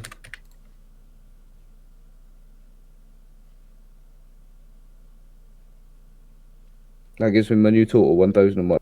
Sure. So what do you need? 1250 for the rogue. But if I do that on the rogue class, I've got 5% prime requisite bonus, so it ends up being 1,051. Sure. So I need another 200 experience points on that class, which means I need 400 overall to level up that, because everything gets divided by 2. Gotcha. Okay. But I don't mind those guys going up to level 2 and me just being level 1, because that's how it works when you've got a multi-class character. It's slower. Okay. Cool. Where's the actual table that I'm looking at to see what my level 2 fighter gets? So you go to the player character classes, chapter 3. And then you'll pick your class, which I believe is warrior. And then table 14, warrior experience levels. And it'll say fighter, level 2 is 2,000. Warrior. Oh, sorry, class descriptions and then warrior. Thank you. Mm-hmm.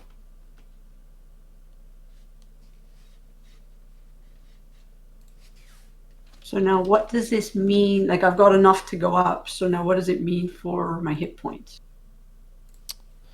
You roll 1d10. Yeah, I was going to say you roll. Yeah. Means you're tougher. And what, if anything, changes for Maverick? I don't think Nothing. Maverick's anything will change. I don't think I'm ever gonna be super buff with my health. Mm-hmm. You roll 1d8. What did you get? 3. Yeah. Oh. Guys, I'm at 8 health. Nice. No, What does that mean? I get 3? Yeah, you got 3 as well. So I get 3 added to my hit points? Yeah, so what were you at, 11 before? No, I was at 5. You had 5 total HP? Yeah. Your Thaco will go down Oh, to 19, Goof. My Thaco is 19. And mine doesn't go down at all, right? Not yet. Okay. So mostly just a little bit of HP, at least for this level. And then I think, Brew, you got one more level, or one more spell, you said? Yeah, I got another level 1 spell slot. Nice. You've just Changes doubled your arsenal. Now I can heal 2 people. Mm-hmm. Yay! Nice. Cool. All right. Not a huge level yet, but, good and well earned. Better than the 5 hit points. I'll take 8. Yeah, exactly. Okay. Well, cool. Thanks, y'all, for hanging. So right now we're expecting we're good in 2 weeks as well, yeah? I'm absolutely down. Yeah. Nice. Brew, you're going to keep us posted whether or not you'll be able to do it from remote? Yeah, I should be able to, but I'll take my laptop and everything. It might be a little bit set up, but Yeah, if it ends up being a huge issue, don't let it be a blocker. That's completely fine. We can postpone, or if it's Yeah. easier, we can just do like an hour or two thing. Just get everybody together and resolve a decision. You know what I mean? Like steal the golden goose. That would be a great 1 to 2 hour mini episode. You know what I mean? That Okay. that wouldn't need 4 hour chunk kind of thing. Okay, yeah, I'll keep you posted. Okay. Cool. I'm easy either way. Whatever happens, I'm easy. So Yeah, we've been hitting our numbers. We've been, we haven't missed anything yet. We're 3 for 3. It feels good. I mean, 4 for 4, I guess, with the session 0. yeah. Cool. All right. Who wants to lead the raid? I don't think I have anybody up again tonight. I was hoping I'd see somebody, but The guy who I watch that plays Dungeons and Dragons on Sundays is on that Lavalonte dude. You know the French guy? Oh, yeah, with the crazy beard, facial hair. No, the guy with the glasses and I think he's got dreadlocks. That guy. Oh, wait, what? There was one that we rated one time that was super cool, like, beard. No, I don't think this guy's got a beard. Maybe I just don't even remember properly. He's like a young French black guy, dreadlocks, but I think he has them tied up. I don't think he has a beard. Maybe he does. I that's don't another- know. Maybe it was something else. I don't know. we're gonna learn. We're gonna learn today. I'm just blinded and dazzled by your beard. No one's beard ever. I never true. notice other beards because we've got the dwarf with a beard and it's the greatest. So I'm gonna run my final ad, and I'm gonna raid you then, Oliver, and you'll send them along. yeah, I'll do that then. Same here. Nice. Yeah, I've got a friend that's gonna start picking up a Sunday game as opposed to a Saturday. I think he's gonna start later though, so maybe one of these nights when we run late, I'd love to raid him. But yeah, he's not up yet, so. And Yeah, I don't, for I don't sure. know about you all, but I'm hungry. Oh, yeah. I'm just gonna quickly check. Oh yeah, me too. I'm gonna quickly check this guy's channel, see if he's not finishing. Yeah. Oh, that's the worst. I've definitely had that happen to me once. I got carried through 3 different raids in 2 minutes because People- person finished to a person finished to Yeah. person. Yeah, it happens. Like Yeah. Yeah, This has you been never great can fun. know. Thank you. Yeah, this has been really good. I like it. I was happy with the overlay. Came out right. What's that? Well, there's so many twists and plot twists. Like, I'm looking at initially when you started with the prince and the other people, it was like, oh, the other people are the bad people. But now the prince is aligned with some weird dudes. And I'm like, who my dog can't smell, which makes me wonder what the are they? Yeah. And so is the prince a good guy or bad guy? Yeah. One of my favorite things to do is just like complete moral ambiguity, right? Like no right answers, no good choices. Just you gotta pick what you believe in. Well, and the lore, I wanted to, if I could, a quick question. I was going back through that lore. So the guy, the father dies, and Freya's falcon woman comes by and tells the girl he can have a second chance at life, but the girl has to seek her in the Western Elvish lands, or the father has to seek her. The girl would trap. So the what is it? The parable. I guess it's not a parable because there's not really a lesson. It was the first time someone received the calling. Was the subtext. So the girl goes into the Elfish lands to receive the calling and bring back her father. And with that, okay. So her calling would be resurrection then. Correct. If it succeeded. If the story is true. Okay. Right, Dave, we're ready. Yes, let's go. Yeah, do it. All right, I'm ending the stream. Cool. Thanks, y'all. Thanks Thank everybody you. for watching. Thank you guys for playing. Yeah.